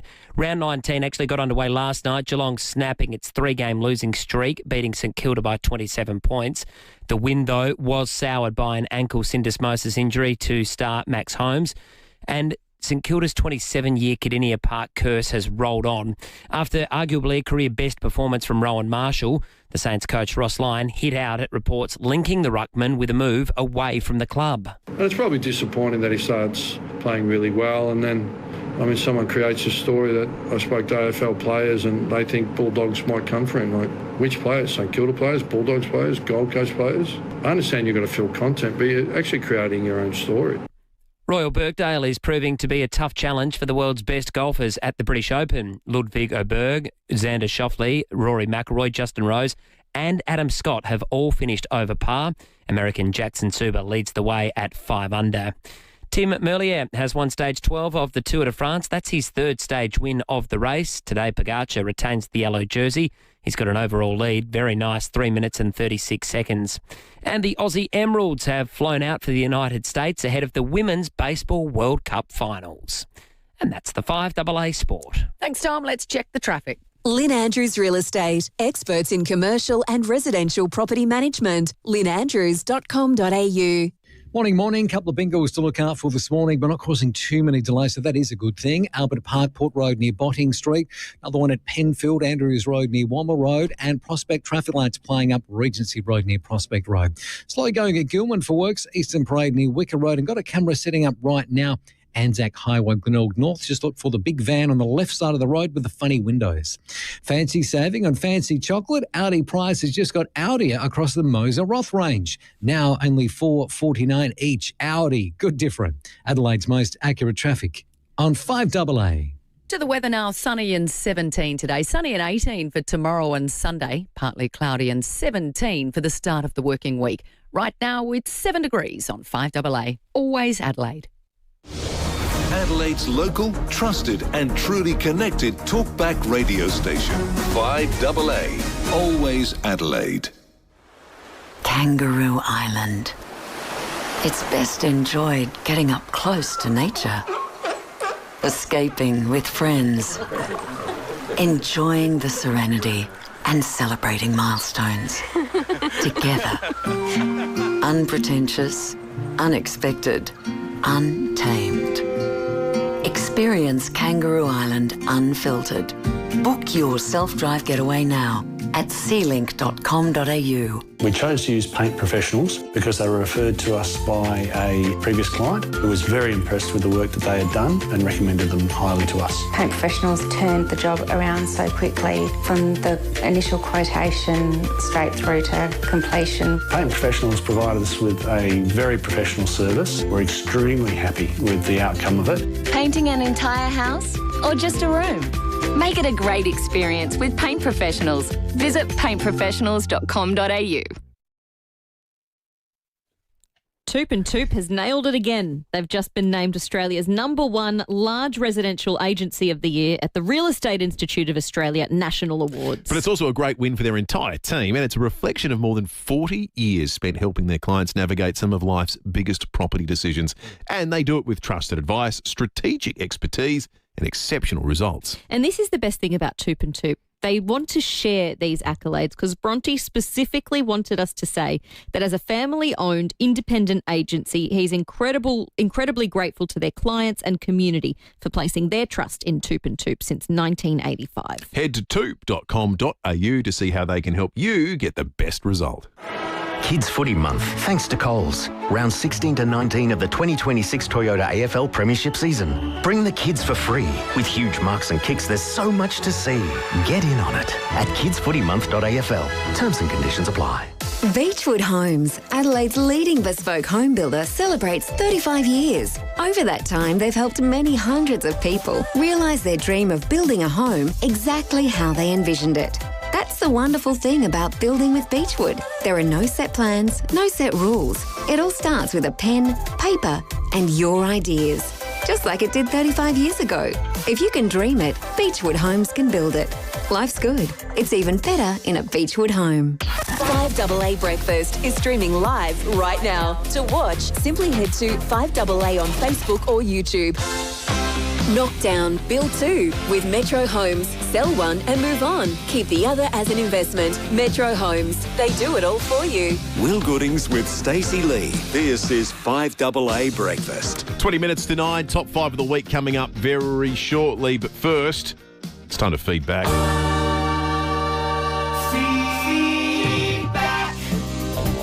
Friday today, so have you say feedback. 3 prizes, all excellent. A Smeg appliance, building or renovating. Your first choice should be visiting the Smeg showroom at Deputy Distributors. Taste the difference with Smeg. We've got a Colac Port Adelaide $50 voucher from the relaxed bars of Bootleg Social with share plates and wood-fired pieces to premium dining at Elliott's or cocktails and waterfront views upstairs. Colac has something for everyone. You know this place. It's magnificent. So many excellent options. And we've got a Wallace Cinemas double pass. Odyssey in cinemas. I think it's out today. Is it out? The reviews are amazing. Yeah, Christopher Nolan's big epic. So that's something you can go see, but there's plenty of other things too. Let's get into Feedback Friday. Rob in Prospect, good morning. Yeah, hello. How are you? Yeah, good. Rob, I've been stitched up with this first question because I think I'm the origin of it. Rob, what is bullshit? What is bullshit? Yeah, what's something that's bullshit? Well, it's a very broad sort of statement, isn't it? What's bullshit?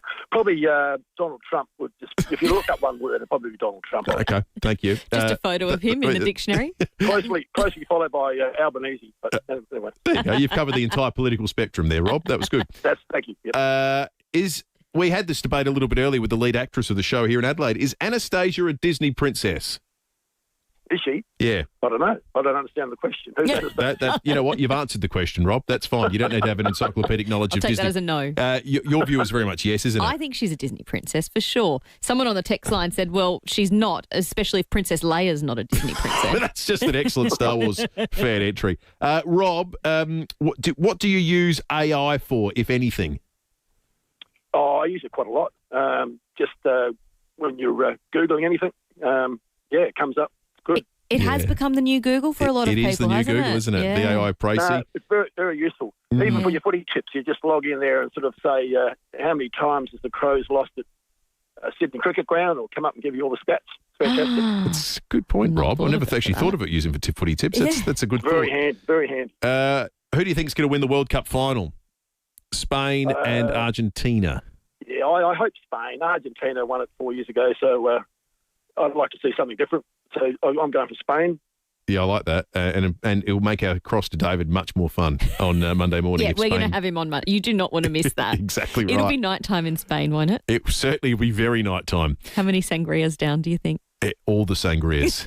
Thank you, Rob. Let's go to Wattle Park. Costa, good morning. Good morning. Hey, would you pay someone to collect your bins, Costa? Oh, hang on. They just cut out. Would I pay someone to collect your bins, like to come and bring to bring your bins out for collection? No. I'm very grateful here in Wattle Park. We've got a friendly neighbours sort of group, so I'm actually putting out my neighbours' bins at the moment while they're overseas. You've restored Stacey's faith in society, I think, following our interview earlier this week. Yep. Costa, did you know that after a crash, you've got 90 minutes to report to a police station? I didn't know that, but it makes sense. I understand the legalities of it. But I was chatting with my colleague Yester, who is Wayne Miller's sister, about not the case per se, but just we're chatting about it. I thought that the guy did a good thing taking him to hospital, but then I kind of get the legalities of it as well. I think a lot of people are having that conversation at the moment about the 90 minutes and who knew. I didn't know there was a timeline. Yeah. When did you think, Costa, your sporting team was home, like English fans thought they were home in the semi-final? That's cruel. Oh, well, I'm a West Coast supporter, so when I think it was the 2018 Grand Final when with the Collingwood one. Yes. I was down in Tasmania at the time. I was the only West Coast supporter at where I was watching it, and it was a good experience. Was that the Dom Sheed one that you won? Yes. Yep. Yeah, well, you were home. You were right on that occasion, I guess. Yep. There was 05 though. That was the Leo Barry mark. Probably one that you might have thought you were home. Yeah, that's we won rough. 2006. That was good. That's true. You've had a lot to celebrate. It's been a good run up until just recently for West Coast fans. Yep.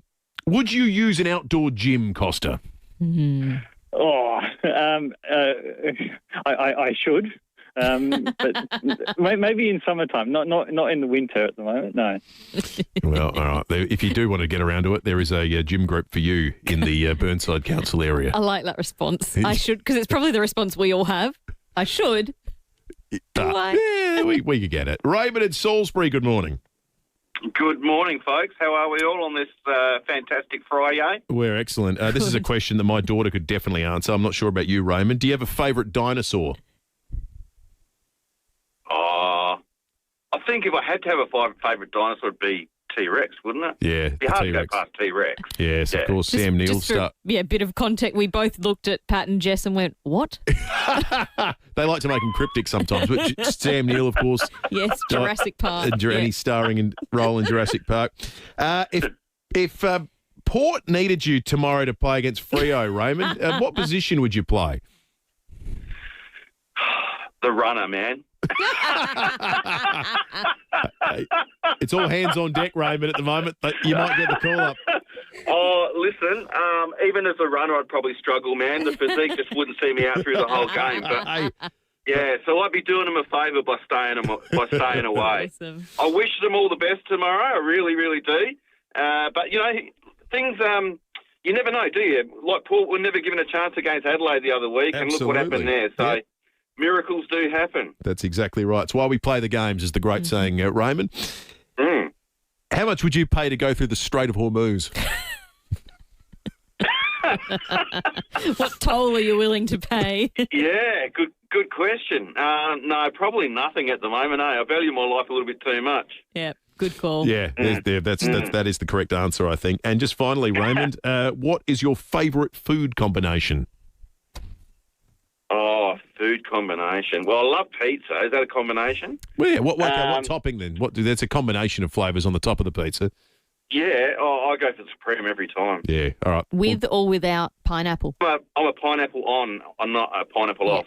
Good man, Raymond. Good on you, Raymond. Yep. Thank you. Rob, Costa and Raymond all win prizes. The Smeg Appliance, the Colac Port Adelaide $50 voucher and the Wallace Cinemas double pass. Who gets what, Stacey? I think Costa deserves the Smeg Appliance because he's taking his neighbour's bin out. Yes, Yep. like that. The Colac voucher, let's go Raymond in Salisbury. And Robin Prospect deserves the Wallace. Magnificent work. Thank you, Rob, Costa and Raymond. That was terrific. 12 minutes to 9. We're going to check traffic. And when we come back, we'll be counting down the top 5 moments of Stacey's first week with us here on 5AA Breakfast. Wintertime, snow and shine at the Adelaide Entertainment Centre's multi-storey car park this Saturday. See horsepowercrew.com. Couple of bingos to look out for today. One at Albert Park, Port Road near Botting Street. Another one at Penfield, Andrews Road near Wammer Road. And Prospect traffic lights playing up Regency Road near Prospect Road. Slow going right now, Marion Road, Marion. Busy Greenhill Road at the Unley Road intersection with the camera trimmer parade Seaton. The census is coming this August. You'll get instructions soon on what to do. In the census, every answer matters. Authorised by the Australian Bureau of Statistics, Canberra. Adelaide's most accurate traffic on 5AA. The energy today, the amount of people who got up before dawn, walking 1 mile in the shoes of someone that has nothing. Step up to end homelessness. Walk a mile in My Boots. Register or donate today. Thanks to you, FIVEAA Milk Company celebrates an incredible milestone. 20 years. For 2 decades, local farming families have woken before sunrise, worked through drought and rising costs, so we can all enjoy the freshest milk available. So, when you choose FIVEAA Milk Company, you're part of that 20-year legacy too. Backing local farms, local jobs and local families. Look for FIVEAA Milk Company products at your supermarket. And let's keep a good thing going. General Tools is turning 70 and still proudly supporting Australian manufacturing and engineering. For heavy industry, they stock premium metal cutting bandsaws, plus a large range of bandsaw blades to suit. You'll also find soluble oil, metal cutting lubricants, quality measuring equipment, and the right tools for drilling, tapping, reaming, and countersinking. With expert service, competitive prices, and 70 years experience, you can trust General Tools. In store at Cavan or online at generaltools.com.au. The Floors That Do More sale is now on at Choices Flooring. Discover floors and window furnishings that are durable, comfortable, and chosen for everyday living. View the catalogue at choicesflooring.com or visit your local showroom. Who wants to go on a holiday? Imagine choosing what you pay for your next getaway. Introducing the brand new Travel Auctions app for incredible travel deals at unbeatable prices. Save on hotels, caravan parks, luxury escapes, cruises and more, all from the palm of your hand. Browse live auctions, set alerts, place your bids and discover amazing getaways. Download the Travel Auctions app today and start saving on your next adventure. Travel Auctions. Pay less, travel more. Knock down, build 2 with Metro Homes. Sell one and move on. Keep the other as an investment. Metro Homes. They do it all for you. Will Goodings with Stacey Lee. This is 5AA Breakfast. 9 minutes to 9. Graham Goodings coming up after 9 o'clock. Stick around for that. We've got a Meat Tray Friday winner to announce very shortly. And we've got a late Meat Tray Friday entry from George in Fulham Gardens. George, good morning. Good morning. How are you guys? Well, George. So, George, you've got a true Australian story that should be made into a film. Absolutely. Look, I think if you cast your mind back to 1983, the America's Cup win, we did it against all the odds. It was actually, the trophy was nailed down in the New York Yacht Club for 130-odd years, bolted to the floor because they were never going to lose it. Yep. And then along came Ben Lexon with a wing keel. And along came John Bertram, the captain, and we were down 1-0 and we beat them 3-1. Now, you've got a natural soundtrack already with Down Under by Absolutely. Work. You do. And you've also got, You've also got that beautiful stretch of water between Victoria and Tasmania, Bass Strait, for all the races. George, your entry is, when we first thought of this question this morning, it was among the first one or two I thought of. It's so obvious, it begs the question, why in the hell isn't that a movie? Especially when Hollywood and the film industry is obsessed with nostalgia at the moment and doing things for groups of people where they know there's going to be an audience. Yep. That is such a happy memory for so many people of a certain generation in Australia. You make it, you're going to sell tickets to it. It's Absolutely. a great story. Bob Hawke? And well, that's the thing. The trailer writes itself. Completely. That's a great suggestion. And he's already George. thought of the soundtrack as well. I've loved these suggestions today. People are already coming up with casting ideas and soundtrack ideas. And good on you, everyone. Do you need any more think time before you announce a winner? There's one that has been in my mind since the call was made this morning, and it was Graham in Elizabeth, because he rang up and he said the story of Neil Danaher.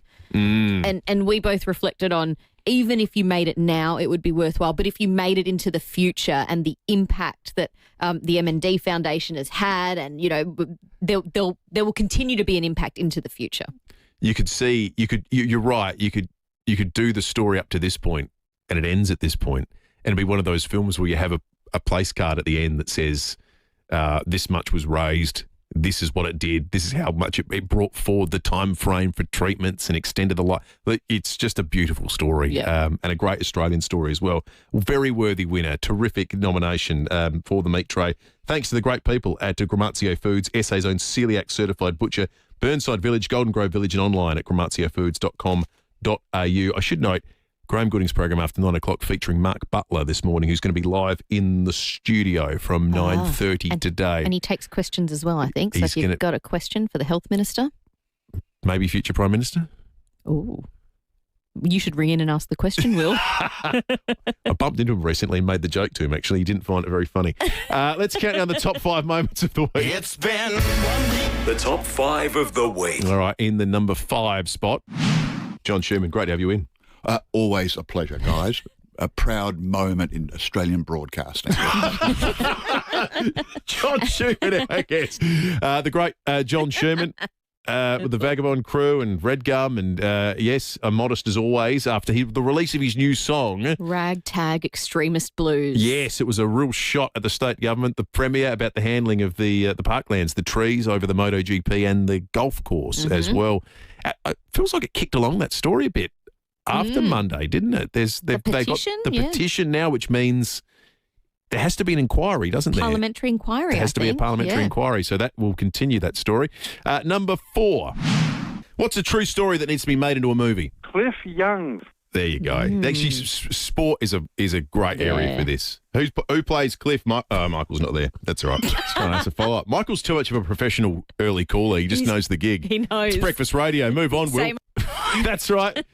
Just trying to get a little bit more of blood from the stone this morning, but no, that was a professional call, which we have no qualms about. That was excellent. Let's go. Someone's a professional. That's exactly right. Doing my job for me. The number 3 spot. You just need to scream. You don't need to sing. You just go, you squeal. Oh, have we got that for the top 5 of the week? Excellent. Don't stop hiding in the night.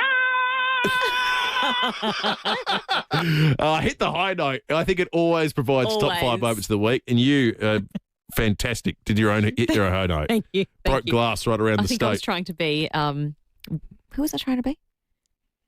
I can't recall. Many days ago. Whoever it was obviously spot on. Mariah Carey. I wanted to say Whitney Houston, but then I was like, no, that's not you're what right. Whitney sounds like. It was a Mariah. It was a Mariah Carey song. The number 2 moment. Live from Adelaide, this is 7 News with Will Goodings. Good evening. Dozens of South Australian home buyers are in limbo after learning their contracts at a Gawler East estate will be torn up. The developer blames changes to a proposed new road project, but the Housing Minister bluntly describes the excuse as bullshit. I thought the top 5 had to be breakfast moments. Same. Paddy says he makes the rules. Yep. It happened on the news last night. Yeah, we got a couple of texts about that this morning. Yeah. Don't blame me. Blame the Housing Minister. He's the one who said it. The number 1 moment. Are you all English fans, or are there any Argentine fans? Mate, it's all England now. No. Oh, no. Just conceded. Oh, no, Joe. Joe, Argentina's just scored. Joe, how are you feeling? Oh, look, not great anymore. It looks like it's going to go to extra time. The 85th minute, Argentina have just scored. Oh, no. I feel bad that you're on radio for this, Joe. Oh, it was awful. Poor Joe. Joe, he's chatting with us. The midst of euphoria. England are up 1-0 live on the air on Monday morning. Yesterday. Was it? Oh, my God. Thank God the top 5 for this week's done. Yesterday. Was it yesterday? How much the world has progressed since then? He says, you know, and then the worst part about that grab is, now we're going to have to go to extra time. Unfortunately for Joe, it only got worse. 8 minutes later, they conceded again. That sound is just so awful. And you could hear it being sucked out of the room. That cross, when we first crossed to Joe, was really, really loud. And when we finished up with Joe, not so loud. Although, can I give a little bit of a background insight into what happened in the studio during that cross, Will? Oh, too late. I've just said that, so I have to now. We actually had to cut Joe's audio off a little bit early because we heard some swearing in the background. Yeah. He had to turn the audio off a bit early. You could start hearing some really profane, more so than even on 7 News, language in the background. Yeah, so we thought, Joe, we might just leave it there. We're going to leave it there, Joe. Oh, that was heartbreaking. What a moment. Well, who knows? We might get a version of that on Monday, and it might be with David Penberthy. We will cross to Spain. We might have to dump him. Pembo. And like we said, it's going to be nighttime there in Spain. I don't know what sort of position. I can't wait for that, honestly. Wherever you are, whatever you're doing, make sure you're tuning in Monday morning because we will hear David from Spain with his first role as US correspondent reporting live from a Spanish watch party for the World Cup final. It's the job he's been waiting a lifetime for. Let's have a look at the fuel situation. Better to be a member with RAA Road Service. The cheapest spots, the Liberty at Seaford at $1.59.5. The Leroy's at Hackham is at $1.59.5 as well. The Mobil Blair Athol $1.84.9 and the Mobil at Shido Park for diesel at $1.87.5. Terrific week, Stacey. Thanks for a great first week, Will. I'm looking forward to doing it.